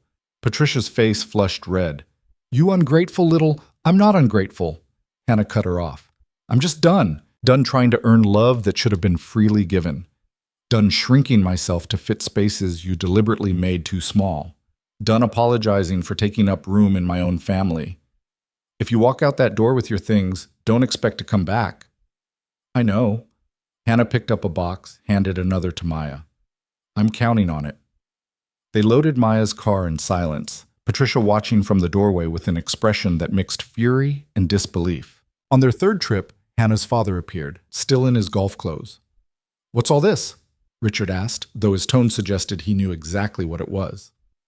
I'm moving out early, Hannah said. Seemed easier than dragging it out for 30 days. Patricia, what's going on? He looked to his wife for explanation, as he always did. Your daughter is having a tantrum, Patricia said coldly. Apparently we're terrible parents because we asked her to find her own place. You didn't ask. You announced. Hannah loaded another box. At Melissa's wedding, in front of 200 people. Richard's expression flickered. Discomfort, maybe, or the ghost of shame. That was poorly timed. Your mother gets excited, says things without thinking. Dad, she thinks everything. Every word, every slight. Hannah faced him. You both do. It's calculated. It's always been calculated. That's not fair. Isn't it? When's the last time either of you told me you were proud of me? When's the last time you came to the bakery, saw what I built, and acknowledged it was real? Hannah's voice stayed steady. I don't need an answer. I already know. Never. Because in your eyes, I've never been enough. Hannah, you're being oversensitive. No, I'm being honest. Finally. She grabbed the last box from inside. And the truth is, I don't need you to see my worth anymore. I see it. Other people see it. That's enough. Where will you even go? Patricia demanded. Back to that man's apartment, playing house until he gets tired of you? Maybe. Or maybe I'll find my own place, build my own life, surround myself with people who actually want me around. Hannah opened Maya's trunk, fitting the final box inside. Either way, it's not your concern anymore. You're making a mistake, Richard said, and for a moment he almost sounded sad. Family is everything, Hannah. You'll regret this. Hannah looked at her parents, these people who had given her life but made her feel small, who had provided a roof but made it conditional, who had called themselves family but never acted like it. The only thing I regret, she said quietly, is not doing this sooner. She got in Maya's car without looking back. As they pulled away, Hannah caught a glimpse of her parents in the side mirror, standing in their perfect driveway, in front of their perfect house, looking small and confused and somehow diminished. Holy shit, Maya breathed once they'd turned the corner. You actually did it. You actually stood up to them. Hannah's hands were shaking in her lap. I think I'm going to throw up. That's adrenaline. Breathe through it. Maya glanced at her. How do you feel? Terrified, exhilarated, like I just jumped off a building and I'm not sure if I'm flying or falling. For what it's worth, I think you're flying. Maya turned toward downtown. Where to? Ethan's place? Hannah pulled out her phone, typed a quick message. Yeah, he said I could store things there while I figure out next steps. Is moving in with him a next step you're considering? Maybe. I don't know. Is that crazy? Crazier than living in your parents' garage for 6 years while they treated you like garbage? No. Maya navigated through traffic. But Hannah, real talk, do you love him? Or do you love that he sees you? The question hit hard because it was fair. Hannah thought about Ethan, the way he looked at her, the way he listened, the way he'd shown up without hesitation. Was she in love with him, or in love with being valued? I don't know yet, she admitted, but I want to find out. And I can't do that while I'm drowning in survival mode. Fair enough. Just promise me you're choosing him, not running to him. I promise. Hannah looked out at the city passing by. I'm choosing me. He just happens to be part of that choice. They unloaded everything at Ethan's building, the doorman helping them cart boxes to the private elevator. Hannah directed Maya to put everything in the guest room, trying not to think about how this temporary solution was starting to feel permanent. Want me to stay? Maya asked after the last box was deposited. Help you unpack? No, thank you, but I need to sit with this for a bit. Hannah hugged her. Thank you for being there today, for witnessing it. That's what friends do. Maya pulled back, studying her face. You look different. Different how? Taller, like you're standing up straight for the first time. After Maya left, Hannah stood in the middle of the guest room surrounded by boxes and bags containing her entire life. It wasn't much. Certainly not enough to fill 6 years, but it was hers, untethered from conditions and expectations. Her phone buzzed. Ethan. How did it go? Hannah sat on the floor, leaning against the bed. I told them I was done, packed everything, left. How do you feel? Like I just burned down my whole life. Or like you just cleared space for something better. A pause. I'm canceling my afternoon meetings. Be home in 20. Ethan, you don't have to. I know. I want to. See you soon. He arrived 18 minutes later, still in his suit, carrying takeout bags from the Thai place. Figured you might not feel like cooking, he said, setting everything on the counter. Hannah hadn't realized she was hungry until the smell hit her. You're too good at this. At what? Knowing what I need before I do. That's because I pay attention. He pulled her into a hug, and Hannah let herself sink into it. Tell me what happened. So she did. Every detail, every confrontation, every word exchanged. Ethan listened without interrupting, his hand stroking her hair, his presence solid and reassuring. I'm proud of you, he said when she finished. For what? Cutting off my family? For choosing yourself. For standing up to people who've spent your whole life making you small. He pulled back to look at her. That takes incredible courage. It doesn't feel courageous, it feels selfish. Choosing yourself is never selfish, Hannah. It's survival. He led her to the couch, handed her a container of pad thai. Eat. Then we'll talk about next steps. They ate in comfortable silence, the city sprawling below them through floor-to-ceiling windows. Hannah felt hollowed out, emptied of something she'd carried so long she'd forgotten it was there. Can I ask you something? She said finally. Always? Why haven't you asked me to move in officially? You keep saying I can stay, but you haven't actually asked. Ethan set down his food, considering his words carefully. Because I don't want you to say yes out of necessity. When you move in here, if you move in here, I want it to be because you choose to, not because you have nowhere else to go. That's very noble. It's self-preservation. He smiled slightly. I'm half in love with you, remember? The other half is waiting for you to choose me, not need me. And if I can't tell the difference right now, then we wait until you can. He took her hand. Hannah, I want you here. I want to wake up to you every morning and fall asleep beside you every night. I want to build something real with you, but not if it's born from desperation. Not if you're settling for me because I'm safe. You think I'm settling? I think you're in crisis mode. And people in crisis make decisions based on survival, not desire. He squeezed her hand. So here's what I'm proposing. Stay here, in the guest room, for as long as you need. No pressure, no expectations.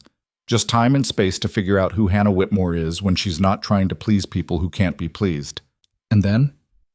Then, when you know yourself again, when you've built your own foundation, you can decide if you want me to be part of your life. Not because I rescued you, because you choose me.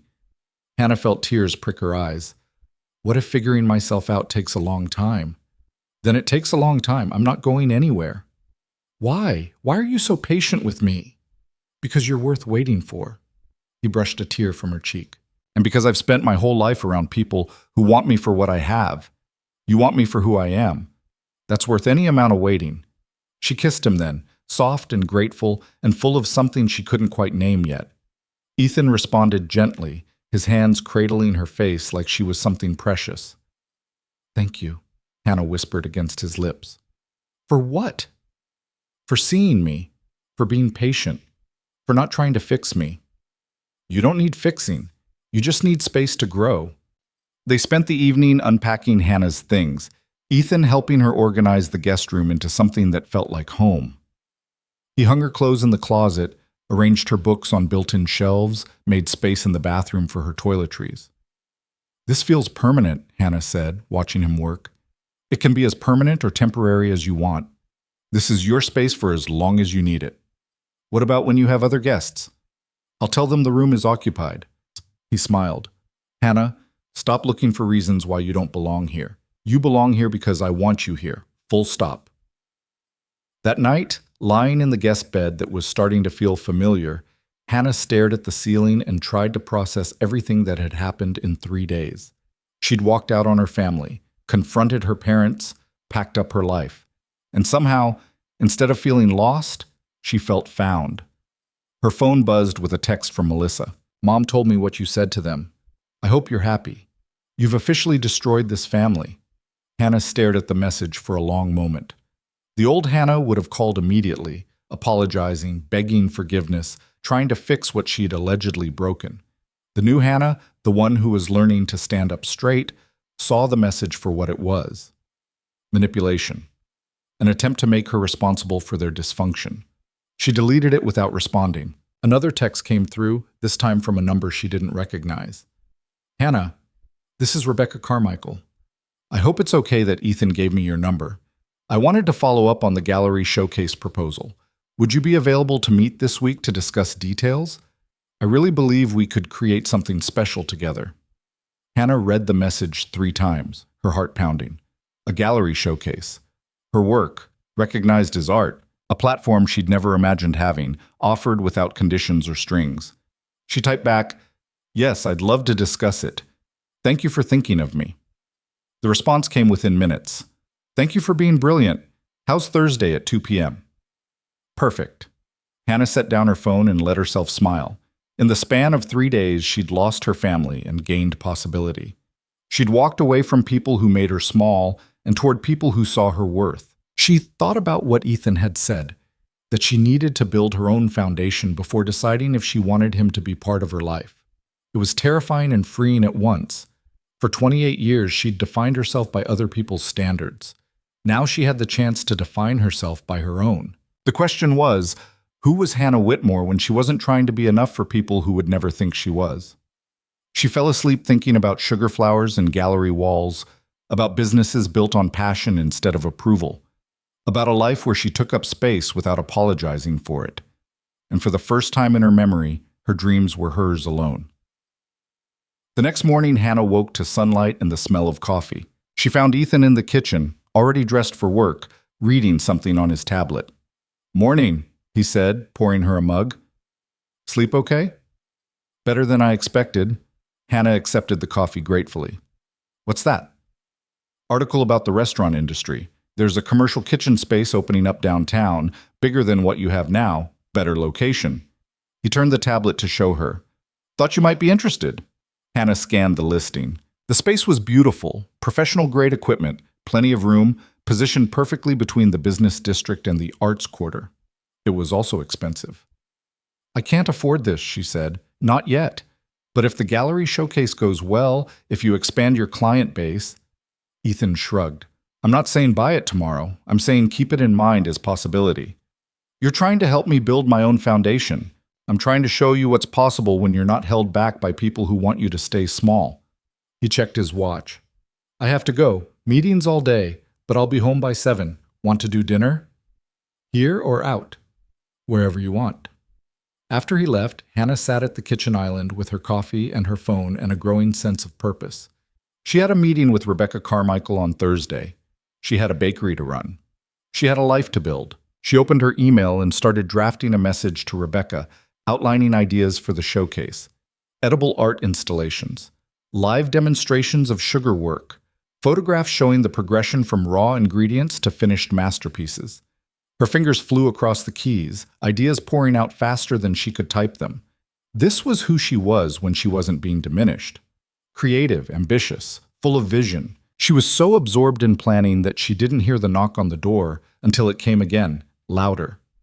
Hannah checked the security screen, her stomach dropping at the face staring back at her. Melissa. For a long moment, Hannah considered not answering, but hiding wouldn't solve anything. She opened the door. Her sister looked perfect as always. Designer dress, flawless makeup, every hair in place. But her eyes were hard. "Nice place," Melissa said, pushing past Hannah into the apartment. "Didn't take you long to land on your feet." "What do you want, Melissa?" "To understand what the hell you're doing. Mom and Dad are devastated. Do you even care?" "They're devastated that I finally stood up to them. There's a difference." Melissa spun to face her. "You stood up to them? You humiliated them. You made a scene at my wedding, brought some man to attack Mom in public, and now you're living in his penthouse like you're something special. I am something special, Hannah said quietly. I just forgot that for a while. You're delusional. Melissa's voice dripped venom. You think Ethan Cross actually cares about you? You think this, she gestured around the apartment, is real? He's using you, Hannah. Rich men don't date chubby bakers from nowhere. They date models and socialites. You're a novelty, a project. And when he gets bored, then I'll deal with it. Hannah cut her off. But at least I'll have tried. At least I'll know what it feels like to be chosen. Chosen? Melissa laughed cruelly. You were always chosen. You were part of our family. You had a place. And you threw it away for what? Some fantasy that you matter? I do matter. Based on what? Your little bakery? Your sugar flowers? Melissa's eyes glittered. You're not special, Hannah. You're ordinary. And the sooner you accept that, the sooner you can come home and apologize, and we can all move past this. Hannah looked at her sister. This woman she'd spent her whole life envying, trying to emulate, desperately seeking approval from. And she saw clearly for the first time that Melissa's cruelty came from fear. Fear that if Hannah was allowed to be special, to be seen, to matter, it would somehow diminish Melissa's own worth. No, Hannah said simply. No what? No to all of it. I'm not coming home. I'm not apologizing. I'm not shrinking back down to make you comfortable. Hannah moved to the door, opened it. And I think you should leave. You can't just... I can. This is Ethan's home, and he asked me to stay. You're not welcome here. Melissa's face flushed red. You're going to regret this. When he leaves you, when your bakery fails, when you have nothing and no one, don't come crying to us. I won't. I promise. Hannah held the door open. Goodbye, Melissa. Her sister stared at her for a long moment, something like confusion crossing her perfect features. Like she couldn't quite reconcile this Hannah, calm, certain, unmoved, with the sister she'd always known. You've changed, Melissa said finally. Yeah, I have. After Melissa left, Hannah leaned against the closed door and let out a shaky breath. Her hands were trembling, her heart racing, but underneath the adrenaline was something solid, something sure. She'd stood her ground, again, and it was getting easier each time. Hannah spent the rest of the morning at the bakery, throwing herself into work with a focus she hadn't felt in months. Without the constant weight of her family's expectations pressing down on her, she felt lighter, sharper, more present. Maya noticed immediately. You're different today, her assistant said, watching Hannah pipe intricate lace patterns onto a wedding cake tier with steady hands. Different how? Less apologetic, like you're taking up your actual space instead of trying to fit in the corner. Maya adjusted the temperature on one of the ovens. It's good. You should have told them off years ago. I wasn't ready years ago. And now? Hannah set down her piping bag, examining her work with a critical eye. The lace pattern was flawless, delicate but strong, exactly what she'd envisioned. Now I'm ready to build something that's actually mine. Her phone buzzed with a message from Ethan. Lunch? There's someone I want you to meet. Hannah glanced at the clock. Nearly 1. She'd been working for 4 hours straight without noticing. Give me 30 minutes. Perfect. Sending a car. I can drive myself. I know. Humor me. The car arrived exactly 30 minutes later, sleek and black, with a driver who opened the door for her like she was someone important. Hannah slid into the back seat, feeling slightly ridiculous in her work clothes, jeans and a Kitchen Alchemist t-shirt dusted with flour. They pulled up to a restaurant Hannah recognized from food magazines, Marchand's, the kind of place that required reservations weeks in advance and had a Michelin star. She definitely didn't belong here in flour-dusted jeans. But Ethan was waiting at the entrance, and his face lit up when he saw her like she was exactly what he'd been hoping for. You didn't tell me we were going somewhere fancy, Hannah said, gesturing at her outfit. You look perfect. He kissed her cheek, took her hand. Besides, the person we're meeting doesn't care about fancy. He led her inside to a private corner table where an elegant woman in her 60s sat reading a menu. She looked up as they approached, and Hannah recognized her immediately from the photos Ethan had shown her months ago. His mother. Mom, this is Hannah Whitmore. Ethan's hand was warm and steady on Hannah's back. Hannah, my mother, Catherine Cross. Catherine stood with a grace that suggested decades of practice, extending her hand with a genuine smile. Finally, Ethan's been talking about you for months. I was beginning to think he was hiding you. Or hiding me from you, Ethan said dryly. Hannah, fair warning, my mother has no filter. I prefer to think of it as refreshing honesty. Catherine gestured for them to sit. Hannah, my son tells me you created that extraordinary orchid cake for my birthday. I've been wanting to thank you personally ever since. It was my pleasure, Hannah said, settling into her chair and trying not to feel overwhelmed. Your son gave me such a beautiful description of you that the design practically created itself. He has a gift for seeing people clearly, usually. Catherine's eyes sparkled with mischief as she glanced at Ethan, though in your case, I think his vision might be slightly clouded by other factors. Mom, what? I'm not allowed to notice when my son is clearly smitten? Catherine turned back to Hannah. He's been different these past few months, lighter, more present. I assume that's your doing. Hannah felt her cheeks warm. I think that might be overstating my influence. I doubt it. Ethan spent the last decade building walls. Whatever you're doing, keep doing it. They ordered lunch, and Catherine expertly steered the conversation through comfortable topics. Hannah's bakery, Catherine's botanical garden, Ethan's increasingly transparent attempts to change the subject whenever his mother got too personal. It should have been awkward, meeting his mother under these circumstances. Instead, it felt strangely natural. So, Catherine said over dessert, Ethan tells me you've had some family difficulties recently. Hannah shot Ethan a look. He had the grace to look slightly sheepish. I mentioned you might be going through a transition, he admitted. Not details, just that you were navigating some changes. That's a diplomatic way of putting it. Hannah stirred her coffee. I recently cut ties with my family. We had very different ideas about what family should look like. Catherine studied her with those same dark eyes as her son, penetrating but kind. That must have taken tremendous courage. Or tremendous selfishness, depending on who you ask. Nonsense. Choosing yourself is never selfish. It's survival. Catherine set down her fork. Can I tell you something, Hannah? Woman to woman. Not potential future mother-in-law to potential future daughter-in-law. Mom, hush, Ethan. The adults are talking. Catherine's eyes never left Hannah's. Family isn't defined by blood or obligation. It's defined by who shows up for you, who sees your worth without you having to prove it, who celebrates your success instead of diminishing it. Hannah felt her throat tighten. That's a lovely idea, but you've never experienced it, so it feels impossible. Catherine reached across the table, squeezed Hannah's hand briefly. I understand.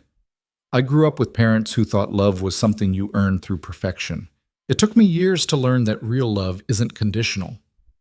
How did you learn it? I married a man who loved me exactly as I was. Then I had children who I chose to love the same way. She glanced at Ethan with unmistakable affection. Breaking cycles is hard, but it's possible, and you're already doing it.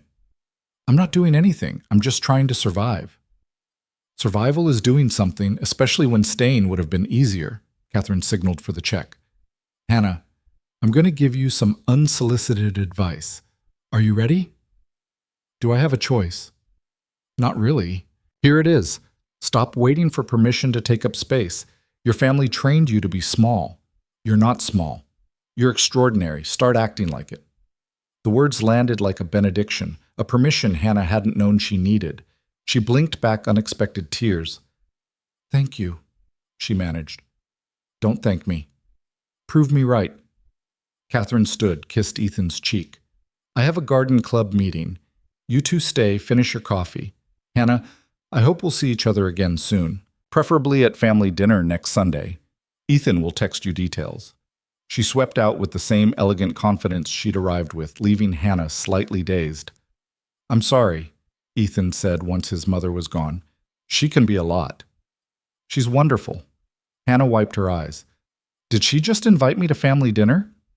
Apparently, you don't have to go if it's too soon. I want to. The words surprised Hannah, even as she said them. Is that crazy? I just escaped one family and I'm already trying to join another? You're not trying to join anything. You're accepting an invitation. There's a difference.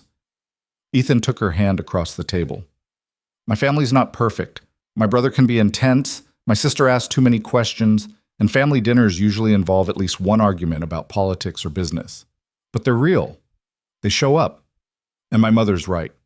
They'll see your worth without you having to prove it. I don't know how to do that. Be part of a family that actually wants me there.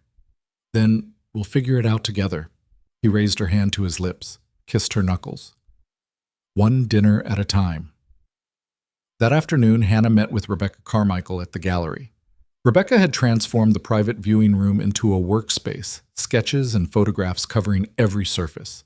I've been thinking about this nonstop since Ethan first showed me your work, Rebecca said, spreading out concept drawings. I see 3 rooms, the first showcasing photographs of your completed pieces, the wedding cakes, the sculptures, the intricate sugar work. The second room features a live workspace where you demonstrate techniques throughout the show's run. And the third, she pulled out a larger sketch, installation pieces. Sugar sculptures designed specifically for gallery viewing, not consumption, art for art's sake. Hannah stared at the drawings, her mind racing. This is incredible. But Rebecca, I've never done installation work. I've never created something not meant to be eaten. Then this is your chance to try. No deadlines, no clients, no one telling you what they want. Just you, your vision, and complete creative freedom. Rebecca's eyes gleamed with excitement. What would you create if you knew it would never be destroyed? If it could exist permanently? The question opened something in Hannah's chest. All her life, she'd created beautiful things knowing they'd be consumed, destroyed, forgotten within days. What would she make if it could last? I'd create something about transformation, Hannah said slowly. About breaking free from expectations. About becoming. Perfect. Start sketching. We have 3 months before the show opens. That's enough time to create something extraordinary.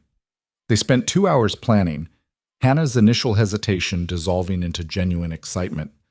Rebecca understood art in a way that made Hannah feel seen, valued, taken seriously as an artist rather than just a baker. One more thing, Rebecca said as Hannah was leaving. The show will generate publicity, press, interviews, social media attention. Are you prepared for that? I think so. Why? Because when people Google you, they'll find your work. They'll also probably find your family. Small town girl makes good, that kind of story. Rebecca's expression turned careful. I'm not trying to scare you, just prepare you. Art shows attract attention, and attention brings scrutiny. Hannah thought about her parents, about Melissa, about the perfect family image they'd cultivated so carefully. Let them find out. I'm not hiding anymore. Good. That's the spirit we need. Rebecca walked her to the door. Hannah, you're about to step into a spotlight. Make sure you're ready for what comes with it.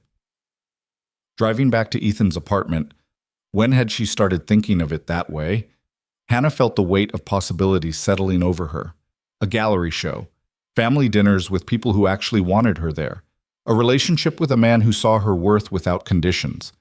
It was terrifying and exhilarating at once. She found Ethan on the balcony when she got home, tie loosened, jacket discarded, staring out at the city with a whiskey in hand.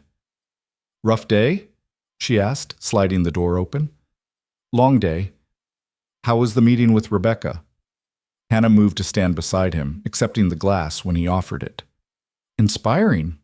Overwhelming. She wants me to create installation pieces, sugar sculptures that aren't meant to be eaten. What are you thinking? That I have no idea how to do that, and that I can't wait to try. She took a sip of whiskey, felt it burn pleasantly down her throat. Your mother invited me to family dinner.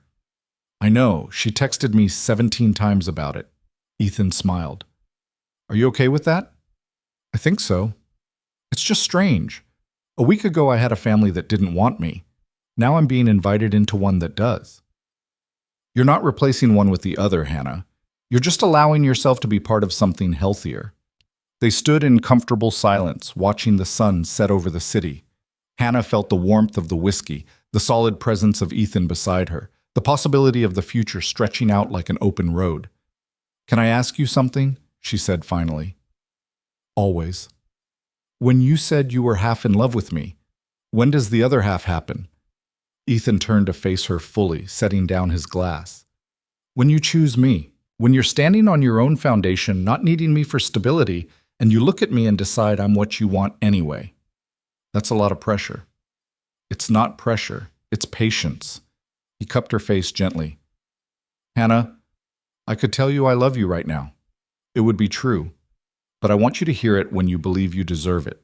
When you're not questioning whether I'm just saying it because you're vulnerable. What if I never feel that secure? Then I'll keep proving it until you do. He kissed her forehead. I'm not going anywhere. Take all the time you need. That night, Hannah lay in the guest bed staring at the ceiling and thinking about foundations, about building something solid beneath her feet, about the difference between needing someone and choosing them. Her phone buzzed with an email from an unfamiliar address. She almost deleted it, assuming spam, but something made her open it. The subject line read, "Saw your sister's wedding cake." The email was from a wedding planner named Victoria Chen. Ms. Whitmore, I attended Melissa Whitmore's wedding last weekend and was absolutely blown away by the cake.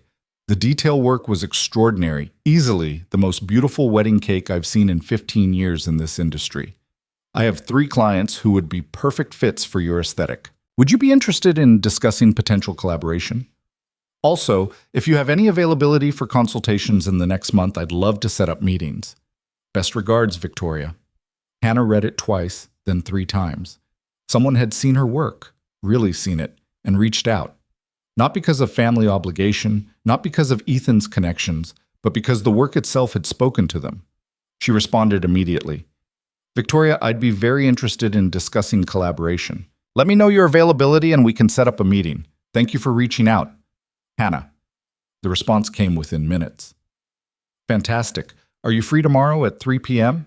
I can come to your bakery. Also, I should mention, I showed photos of the cake to several colleagues. You might be getting a few more emails. Your work is exceptional. Hannah set down her phone, her heart racing. This was how it started. Not with begging for recognition, not with proving herself to people who'd never value her work, but with creating something beautiful and letting it speak for itself. She fell asleep with a smile on her face and possibility humming in her veins. The next day brought 2 more emails from wedding planners and 1 from a corporate event coordinator. Hannah spent the morning responding to inquiries, setting up consultations, feeling like her business was suddenly expanding faster than she could process. This is insane, Maya said, reading over Hannah's shoulder. That's 7 new potential clients in 24 hours, all because people saw Melissa's cake. Ironic, isn't it? The cake I made for free is generating more business than any paid work I've ever done. The universe has a sense of humor. Maya grinned. You ready for the Victoria Chen meeting? Victoria arrived at 3 precisely, immaculately dressed and carrying a leather portfolio. She spent 10 minutes touring the bakery, examining Hannah's workspace with the eye of someone who understood quality. This is good, Victoria said finally. Small but efficient, professional-grade equipment. You take your work seriously. It's my life's work, Hannah said simply. I can tell. Victoria opened her portfolio. I want to be direct with you, Hannah. I represent high-end clients, people with significant budgets who want showstopper events. Your work is exactly what they're looking for, but I need to know you can handle the pressure. These clients are demanding, detail-oriented, sometimes difficult. I can handle difficult. Can you? Because I pulled up some information about you, found out that cake from the wedding was for your sister, that you're estranged from your family. Victoria's expression was neutral, but assessing. I need to know that personal drama won't interfere with professional commitments. Hannah felt a flash of anger, but underneath it was something steadier. My family situation is complicated, but it won't affect my work. In fact, removing toxic people from my life has made me a better artist, more focused, more present. Good answer. Victoria smiled for the first time. Here's what I'm proposing. Trial basis for 3 months. I'll send you 3 clients with specific needs. If the work meets my standards and theirs, we establish a formal partnership. I become your exclusive event coordinator for high-end weddings and corporate events. You get a steady stream of premium clients. Everyone wins. What's the catch? The catch is that my reputation is attached to your work. If you fail, I fail. So I need to know you're serious about this, that you're building a sustainable business, not just a hobby. This has never been a hobby. Hannah met Victoria's eyes steadily. This is who I am, what I do, and I'm ready to take it to the next level. Then we have a deal. Victoria extended her hand. I'll send over the first client brief by end of week. Wedding in 6 weeks, budget of $50,000, bride who wants something ethereal and unforgettable. Think you can handle that? Hannah shook her hand firmly. Absolutely. After Victoria left, Maya let out a low whistle. $50,000 budget? Hannah, that's more than our entire quarterly revenue. I know. Hannah felt slightly dizzy. We're going to need help. Can you start looking for another assistant? Someone with pastry experience who can handle detailed work. Already on it. Maya pulled out her phone.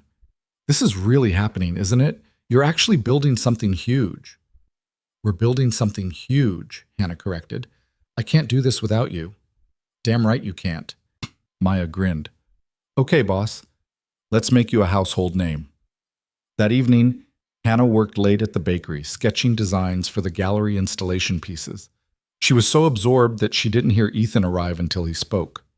Maya let me in, said you've been here for 8 hours straight. Hannah looked up, surprised to find it dark outside. I lost track of time. Show me what you're working on. She spread out her sketches, elaborate sugar sculptures depicting transformation. A chrysalis breaking open to reveal delicate wings, chains dissolving into flowers. A figure emerging from shadow into light. Ethan studied them in silence, his expression unreadable. Finally, he looked at her with something like awe. These are incredible, Hannah, raw and beautiful and brave. They're just sketches.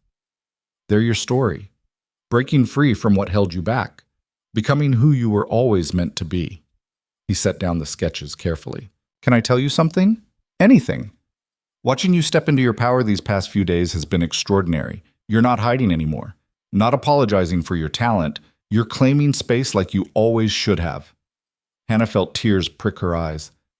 I'm terrified I'll mess it up, that I'll fail and prove everyone right. Everyone who? Your family? Ethan pulled her into his arms. Their opinion stopped mattering the moment you walked away. The only person you need to prove anything to is yourself. What if I'm not good enough? You are. You've always been. You just needed to believe it. He pulled back to look at her. Hannah, you have a gallery show in 3 months. You have high-end clients lining up. You have people who see your worth without you having to beg for it. That's not luck. That's talent and hard work finally being recognized. She kissed him then, pouring all her gratitude and fear and hope into it. Ethan responded with matching intensity, his hands tangling in her hair, pulling her closer. Come home, he murmured against her lips. I should finish. It can wait. You've been working for 8 hours. Come home. Eat, rest. Let me take care of you. The word home settled into Hannah's chest like an anchor. Not the guest room in his apartment. Home. The place where someone cared if she ate or rested or pushed herself too hard. Okay, she whispered. Take me home. They drove through the city with Hannah's head resting against the window, exhaustion finally catching up with her. Ethan's hand found hers in the darkness, steady and sure. Sunday dinner? He said casually. Still okay with going? Yeah, I want to meet your family, your real family. They're gonna love you. You don't know that. I do. Because anyone who actually knows you loves you. He squeezed her hand. That's not bias. That's fact. Back at the apartment, Ethan ordered dinner while Hannah showered, washing away flour dust and exhaustion. When she emerged, he'd set up plates on the balcony, candles flickering in the warm night air. You didn't have to do all this, Hannah said. I wanted to. Sit. Eat. Tell me about your day. So she did. Told him about Victoria Chen, about the new clients, about the sketches for the installation pieces. Ethan listened with complete focus, asking questions that showed he truly understood what she was building. You're going to need a bigger space soon, he said. The bakery's great for what it is, but if you're taking on this level of work, I know, I've been thinking about it. Hannah pushed food around her plate. There's a commercial kitchen space downtown that might work, but it's expensive, and I'd need to secure more consistent income before I could justify the leap. What if someone invested in your business, gave you the capital to expand? Hannah set down her fork. Ethan, no. Why not? Because I need to do this myself, build it on my own merit, not because someone gave me money. It's not giving you money. It's investing in a business with clear growth potential. That's smart economics. It's you trying to rescue me again. It's me trying to be your partner. He leaned forward. Hannah, I have resources. You have talent. Combining them isn't weakness. It's strategy. And when people say I only succeeded because of your money, then you show them the work, the talent, the results. His eyes held hers. Besides, who cares what people say? You know the truth. I know the truth. That's what matters. Hannah thought about it. The old her would have refused immediately, afraid of owing anyone anything. The new her, the one learning to accept help without shame, saw the opportunity. I want to think about it, she said finally. Not refuse, just think. That's all I'm asking. Ethan smiled. No pressure, no timeline, just possibility. They finished dinner watching the city lights, comfortable in the silence between them. Later, standing at the guest room door, Ethan pulled her close. Thank you for today, he said. For what? For letting me be part of your journey, for trusting me enough to show me your sketches, for coming home when you needed rest. He kissed her softly, for choosing to stay. I haven't officially chosen anything yet. I know, but you're still here. That's enough for now. Hannah fell asleep thinking about choices and foundations and the difference between rescue and partnership, about building something real, something lasting, something entirely her own, and about the man down the hall who saw her worth without her having to prove it, who offered help without strings, who loved her enough to wait until she was ready to love him back. She was almost there, almost ready to believe she deserved it, almost ready to choose him not from need, but from want, almost ready to finally, completely, choose herself. Sunday arrived with brilliant autumn sunshine, the kind of day that felt full of promise. Hannah stood in front of the guest room mirror, changing outfits for the third time, her nerves getting the better of her. You look beautiful in all of them, Ethan said from the doorway, making her jump. How long have you been standing there? Long enough to watch you try on every dress you own. He crossed the room, settled his hands on her shoulders. Hannah, breathe. They're going to love you. You keep saying that, because it's true. My mother already does. My brother and sister will follow her lead. He turned her to face him, and even if they didn't, which they will, it wouldn't change anything between us. Hannah looked at him, this man who'd shown up in the middle of the night, who'd defended her without hesitation, who'd given her space to heal and time to grow. Who was looking at her now like she was the only thing that mattered? I'm falling in love with you, she said suddenly. I don't know if I'm ready to say it all the way yet, but I'm getting there, and it terrifies me. Ethan's expression softened into something that made her chest ache. Why does it terrify you? Because loving someone means trusting them not to destroy you, and I've never been very good at trust. Then we'll build it. One day at a time, one dinner at a time. He kissed her forehead. Starting with today. Come on. We're going to be late. The Cross family home was in an elegant neighborhood where old trees lined quiet streets and houses sat back from the road behind iron gates. Catherine answered the door herself, elegant in casual linen, her smile genuine and warm. Hannah, come in, come in. I hope you're hungry. I may have gone slightly overboard with the food. She pulled Hannah into a brief hug that smelled like jasmine and made something inside Hannah's chest crack open slightly. Ethan, your brother's already in the study arguing with your father's portrait about stock portfolios. Some things never change. Inside, the house was beautiful but lived in. Family photos on every surface, books stacked on tables, fresh flowers in simple vases. It felt like a home, not a showroom. A man who looked like a slightly older version of Ethan appeared from a side room, followed by a woman with Catherine's eyes and a knowing smile. You must be Hannah, the man said, extending his hand. James Cross, the better-looking brother. Delusional is more accurate, the woman cut in.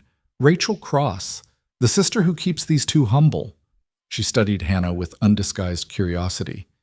So you're the one who finally cracked through Ethan's defenses. I've been dying to meet you. Rachel, Ethan warned. What? I'm being welcoming. Rachel linked her arm through Hannah's. Come on, let's get you a drink before the interrogation begins. There won't be an interrogation, Catherine called after them. There's always interrogation, Rachel Stage whispered. It's a family tradition. But the interrogation, when it came, was gentle. Over dinner, roasted chicken and vegetables and bread still warm from the oven, the conversation flowed easily. James talked about his work in the company's technology division. Rachel shared stories about her nonprofit foundation, helping women entrepreneurs. Catherine orchestrated everything with the ease of someone who'd been bringing people together for decades. And they included Hannah. Not as an outsider, not as someone who had to earn her place, but as someone who already belonged. Ethan tells us you're having a gallery show, James said, passing the salad. That's impressive. What made you decide to transition from bakery to gallery? I'm not transitioning. I'm expanding. Hannah found herself relaxing despite her earlier nerves. Someone helped me see that what I create is art, not just food. The gallery show is exploring that idea, edible ephemera, the beauty in temporary creations. I love that concept, Rachel said. Art doesn't have to be permanent to matter. Exactly. Some of the most beautiful moments are fleeting. That's what makes them precious. Deep thoughts for a Sunday dinner, James teased. Next you'll be philosophizing about the meaning of life. That comes after dessert, Catherine said. Speaking of which, Hannah, I hope you don't mind, but I attempted one of your recipes. The lavender honey cake from that magazine feature. Fair warning, it won't compare to yours. But when Catherine brought out the cake, it was beautiful, layers perfectly even, frosting smooth, crystallized lavender adorning the top. This is gorgeous, Hannah said sincerely. You're a natural. I had a good teacher. Your recipes are so clearly written, so precise. You have a gift for instruction as well as creation. Catherine cut generous slices. Have you thought about teaching? Workshops maybe, or master classes? The idea hadn't occurred to Hannah, but it sparked something. Actually, that could work with the gallery show. Rebecca mentioned live demonstrations. What if I made them interactive? Teaching sessions where people learn the techniques. That's brilliant, Ethan said, pride clear in his voice. People would pay significant money for that kind of access. And it creates multiple revenue streams, James added, his business mind clearly engaged. Gallery show generates publicity, which drives bakery business, which funds workshops, which builds your reputation, which attracts higher-end clients. It's a perfect cycle. Hannah felt her mind racing with possibilities. I'd need more space. The bakery is too small for teaching sessions. What about that commercial kitchen downtown? Ethan reminded her. The one we looked at. It's expensive. I'd need investors or a business loan, and I don't have the capital for... What if you had a silent partner? James interrupted. Someone who provides capital in exchange for a small percentage of profits, but no creative control. You maintain full ownership of your vision. You just get the resources to execute it properly. Hannah looked between James and Ethan, understanding dawning. You two planned this. We discussed it, Ethan admitted. James has experience with small business investments. I mentioned your situation. He's interested in the opportunity. On its own merits, James clarified. Not as a favor to my brother. Your business model is sound, your talent is exceptional, and the growth potential is significant. This would be a smart investment regardless of your relationship with Ethan. I don't know what to say. Say you'll think about it, Catherine suggested gently. No pressure, no timeline, just possibility. After dinner, Rachel pulled Hannah aside while the others cleared dishes. Can I give you some advice? Rachel asked. Sister to sister? We barely know each other. Which is why you might actually listen to me. Rachel smiled. Take the investment. I know it feels like charity or rescue or whatever story you're telling yourself about not earning it. But here's the truth. Refusing help when it's offered isn't strength. It's fear disguised as independence. How did you? Because I did the same thing. Spent years refusing to let my family help with my nonprofit because I needed to prove I could do it alone. Know what happened? I struggled for nothing. My pride delayed helping the people who actually needed the foundation. When I finally accepted my mother's investment, I was able to triple our reach within a year. Rachel squeezed her arm. Sometimes accepting help is the bravest thing you can do. They rejoined the others for coffee and conversation that stretched into the evening. Hannah watched the Cross family interact, the gentle teasing, the genuine affection, the way they listened to each other and disagreed without cruelty. This was what family could be, should be. "What are you thinking?" Ethan asked quietly as they stood together on the back patio, watching the sun set through the trees. "That your family is wonderful, that I don't know how to be part of something like this." "You're already part of it. Did you not notice my mother's already planning Christmas and asking what your favorite dishes are?" Hannah laughed despite herself. "She did do that, didn't she? She's claimed you. You're stuck with us now." He pulled her close. "How does that feel?" "Terrifying. Perfect. Both at once." When they finally left, Catherine hugged Hannah at the door with a warmth that felt genuine. "Thank you for coming," Catherine said, "and thank you for making my son happy. I haven't seen him this settled in years. He makes me happy, too." "Good. That's how it should be. Mutual joy, not mutual obligation." Catherine glanced at Ethan, who was saying goodbye to his siblings. "Hannah, can I tell you something, mother to almost daughter?" "Of course." "Whatever happened with your family, whatever pain they caused, it wasn't your fault. You didn't fail them. They failed you." Catherine's eyes were kind but fierce. "And you're allowed to build something better. You're allowed to choose people who choose you back." Hannah felt tears prick her eyes. "How did you know I needed to hear that?" "Because we all need to hear it, especially those of us who spent years thinking love had to be earned." Catherine squeezed her hand. "Come back soon. Next time, bring one of those sugar sculptures Ethan keeps bragging about." The drive home was quiet, comfortable. Hannah leaned against the window, processing everything. "Your family really is perfect," she said finally. "They're not perfect. They're just healthy. There's a difference." Ethan glanced at her. "What did my mother say to you at the door?" "That I'm allowed to choose people who choose me back." "Smart woman, my mother." "Yeah, she is." Back at the apartment, Hannah stood on the balcony staring at the city while Ethan changed out of his dinner clothes. When he joined her, she turned to face him. "I want to accept the investment," she said, "from James, for the business." "Are you sure?" "No, but I'm doing it anyway, because Rachel's right. Refusing help isn't strength, it's fear, and I'm done letting fear make my decisions." Ethan's smile was proud, warm.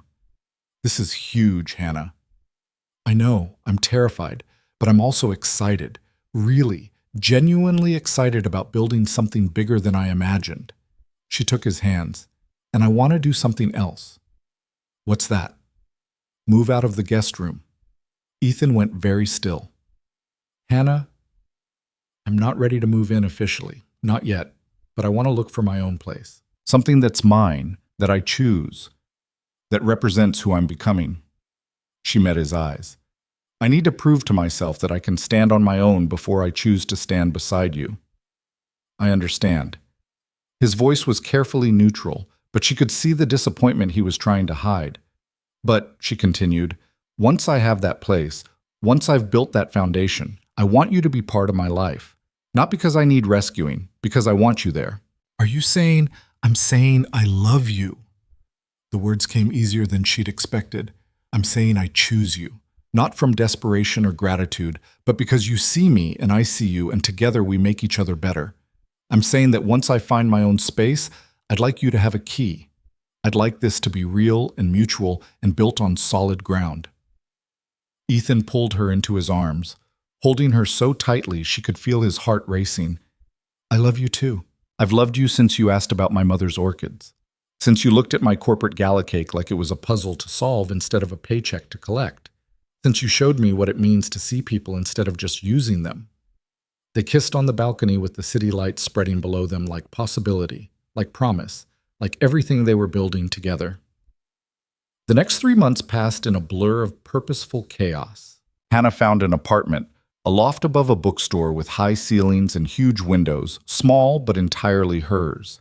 She signed the lease with her own money, moved in with her own furniture, built a space that reflected who she was becoming instead of who she'd been forced to be. The commercial kitchen came together with James as her silent partner, exactly as promised. He provided capital and business advice, but never creative input, never control. Hannah named it the Alchemist Studio, an expansion of her original bakery that could accommodate teaching sessions and large-scale production and the installation pieces for her gallery show.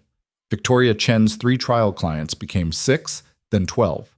Hannah hired 2 more assistants, both talented pastry chefs who understood that working for her meant excellence without ego, creativity without drama. Maya became her operations manager, keeping everything running smoothly while Hannah focused on design and client relationships. And the gallery show.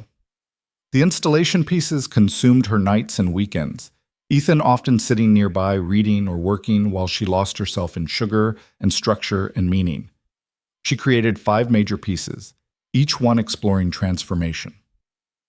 Breaking free, chains dissolving into cherry blossoms, representing the courage to leave what holds you back. Becoming, a chrysalis cracking open to reveal wings made of spun sugar so delicate they caught light like stained glass. Chosen, 2 hands reaching for each other, fingers intertwining, made entirely of crystallized honey that glowed golden in the gallery lights.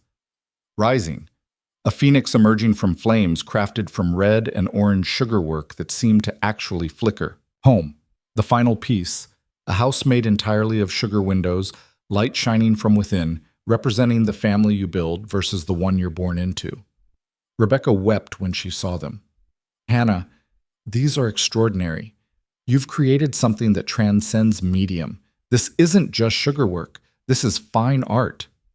The show opened on a crisp November evening. Hannah stood in the gallery wearing a dress Ethan had insisted on buying her, deep blue that made her feel elegant and powerful, and watched people stream in.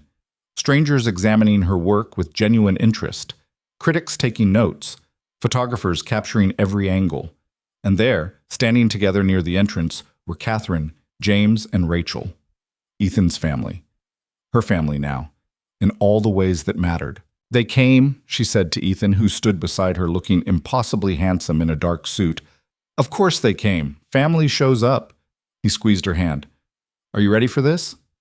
No? Yes. I don't know. Hannah took a deep breath. But I'm here anyway.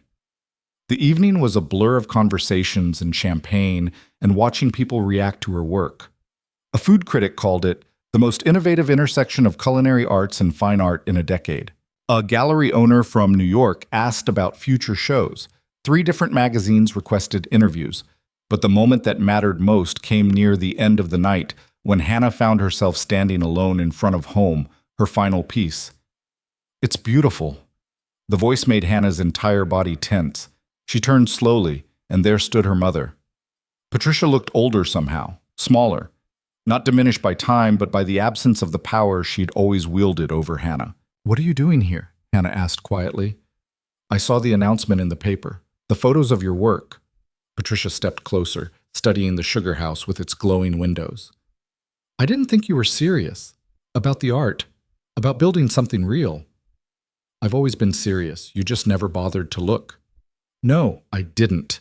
Patricia's voice cracked slightly. I didn't look because if I acknowledged your talent, I'd have to acknowledge that I'd been wrong. About you. About what mattered. About everything. Hannah waited, giving her mother space to continue. Melissa called me last week, said you'd created something extraordinary, and I should see it before I lost the chance entirely. Patricia's hands twisted together. I told her it couldn't possibly be that impressive, that you were just a baker playing at being an artist. And now? Now I'm standing here looking at work that belongs in a museum, created by a daughter I never really knew. Because I never let myself know you. Patricia finally met Hannah's eyes. I was wrong. About all of it. And I'm sorry. The apology Hannah had waited 28 years to hear landed with unexpected flatness. It didn't erase the pain, didn't undo the damage, didn't magically repair what had been broken. Thank you for saying that, Hannah said carefully. But an apology doesn't fix what happened, doesn't change how you made me feel for my entire life. I know, I don't expect forgiveness. I just wanted you to know that I see it now. Your worth, your talent, everything I refused to see before. Patricia glanced around the gallery. You built something extraordinary without us. Maybe because of us, but definitely without us. Without you trying to destroy it, yes. Can I ask, are you happy? Hannah thought about her loft, her business, her gallery show, about Maya and Victoria and Rebecca and the people who valued her work, about Catherine's Sunday dinners and Rachel's advice and James's investment. About Ethan waiting across the room, giving her space to have this conversation, but ready to step in if she needed him. Yeah, she said honestly, I really am. Good. That's good. Patricia's voice was thick with something that might have been regret. I should go. I just wanted to see it. To see you. She turned to leave, then paused. Your father and Melissa, they don't know I came. They think I'm being ridiculous, that you'll come crawling back eventually. But I know better now. You're not coming back. Because you don't need us anymore. I never needed you, Hannah said quietly. I needed parents who loved me. You just happened to be the people who raised me. Those aren't the same thing. Patricia nodded once, sharp and pained, then disappeared into the crowd. Ethan was beside her moments later. Are you okay? Yeah, she apologized. And it doesn't change anything. The damage is still there. The years of feeling worthless don't disappear because she finally admitted she was wrong. Hannah leaned into his steady warmth. But it helps. A little. Knowing she can see it now, even if it's too late. Do you want to try to rebuild something with her? Hannah thought about it honestly. Maybe someday, when I'm strong enough that her opinion can't hurt me anymore. But not now, not yet. That's fair. Ethan kissed her temple. Ready to get back to your triumph? Rebecca's been fending off buyers for the last hour. Apparently everyone wants to own a piece of Hannah Whitmore. The show was declared a massive success. 4 of the 5 installation pieces sold for prices that made Hannah dizzy. She'd created beautiful things, and people valued them enough to pay thousands of dollars to own them. But more than the sales, more than the critical acclaim, more than the magazine interviews and the gallery owner from New York who wanted to feature her work, what mattered was the feeling of standing in that space and knowing she'd created something that mattered, something that was entirely authentically hers. 2 weeks later, on a quiet Sunday morning, Hannah sat in her loft drinking coffee and reviewing the business plan James had helped her develop. The Alchemist studio was booked solid for the next 6 months. She had 3 teaching workshops scheduled. Victoria had referred 8 new high-end clients.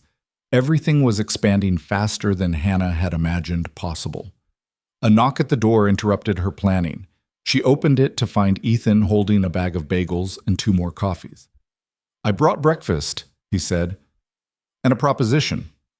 What kind of proposition? He stepped inside, setting the food on her small kitchen counter. The kind where I ask if you're ready. Ready for what? To choose me. He turned to face her fully. You said you needed to build your own foundation first. You've done that. You have your own space, your own business, your own success that has nothing to do with me. So I'm asking, Hannah Whitmore, are you ready to choose me? Not from need, but from want? Hannah's heart pounded. Are you asking me to move in with you? I'm asking you to build a life with me. What that looks like, living together, maintaining separate spaces, something in between, we can figure out together. But I want to stop waiting. I want to stop being patient. I want to choose you every day and have you choose me back. She crossed the space between them, cupped his face in her hands. I choose you. I choose us. I choose building something real with someone who sees me. Say it again, Ethan whispered. I love you. I choose you. Every day for as long as you'll have me. He kissed her with an intensity that made her knees weak, lifting her slightly off the ground, holding her like she was precious and powerful at once. Move in with me, he said against her lips. Keep this loft if you want, as your workspace or your sanctuary. But come home to me every night. Wake up beside me every morning. Build this life we're creating together. Yes, Hannah breathed. Yes to all of it. 6 months later, Hannah stood in Catherine's garden at a small family gathering, watching spring flowers bloom in the space where she'd first been welcomed into the Cross family. The gathering was ostensibly to celebrate the Alchemist Studio's first anniversary, but really it was an excuse for Catherine to cook and for the family to be together. Happy? Ethan asked, appearing beside her with fresh glasses of wine. Absurdly so. Hannah leaned into him. Sometimes I can't believe this is my life. That I get to create beautiful things and be surrounded by people who value me and come home to you every night. Believe it. You earned it. We earned it. Fair enough. He clinked his glass against hers. To us. To building something beautiful. To choosing ourselves and each other. They kissed in the garden, while Catherine pretended not to watch from the kitchen window, and James made a comment about them being disgustingly happy, and Rachel told him to shut up because it was adorable. Later that evening, back in the penthouse that had become their home, Hannah stood on the balcony looking at the city and thinking about transformation. About the girl who'd sat on cold marble steps feeling invisible. About the woman she'd become, confident, successful, loved. About the journey from breaking point to breakthrough. "What are you thinking?" Ethan asked, joining her with a blanket to ward off the evening chill. "That a year ago I was drowning and didn't even know it. Now I'm flying." "You were always capable of flying. You just needed someone to help you see it." "No." Hannah turned to face him. "I needed to see it myself. You just gave me space to figure that out." "Semantics." He wrapped the blanket around both of them. "Either way, you're extraordinary." "We're extraordinary." "I'll accept that compromise." They stood together as the city lights flickered on below them, as evening turned to night, as one day became another. Hannah thought about family, the one she'd left behind and the one she'd found, about love that was chosen instead of obligated, about building a life on her own terms. She thought about sugar flowers and gallery shows, and teaching workshops filled with people eager to learn, about a business that thrived because she'd stopped apologizing for her talent, about a relationship built on mutual respect instead of need. She thought about home, not a place, but a feeling, safety and acceptance, and the freedom to be exactly who she was. "I love you," she said to Ethan, to the night, to the life they'd built together. "I love you too." He kissed the top of her head. "Every day, always." And standing there, wrapped in warmth and possibility and the absolute certainty of being chosen, Hannah finally understood what her mother-in-law had meant all those months ago. Real love wasn't something you earned through perfection. It was something freely given and freely received. It was showing up. It was choosing. It was seeing someone's worth and reflecting it back to them until they could see it themselves. It was transformation, becoming, home. And Hannah Whitmore, baker, artist, daughter, partner, friend, had finally found all three.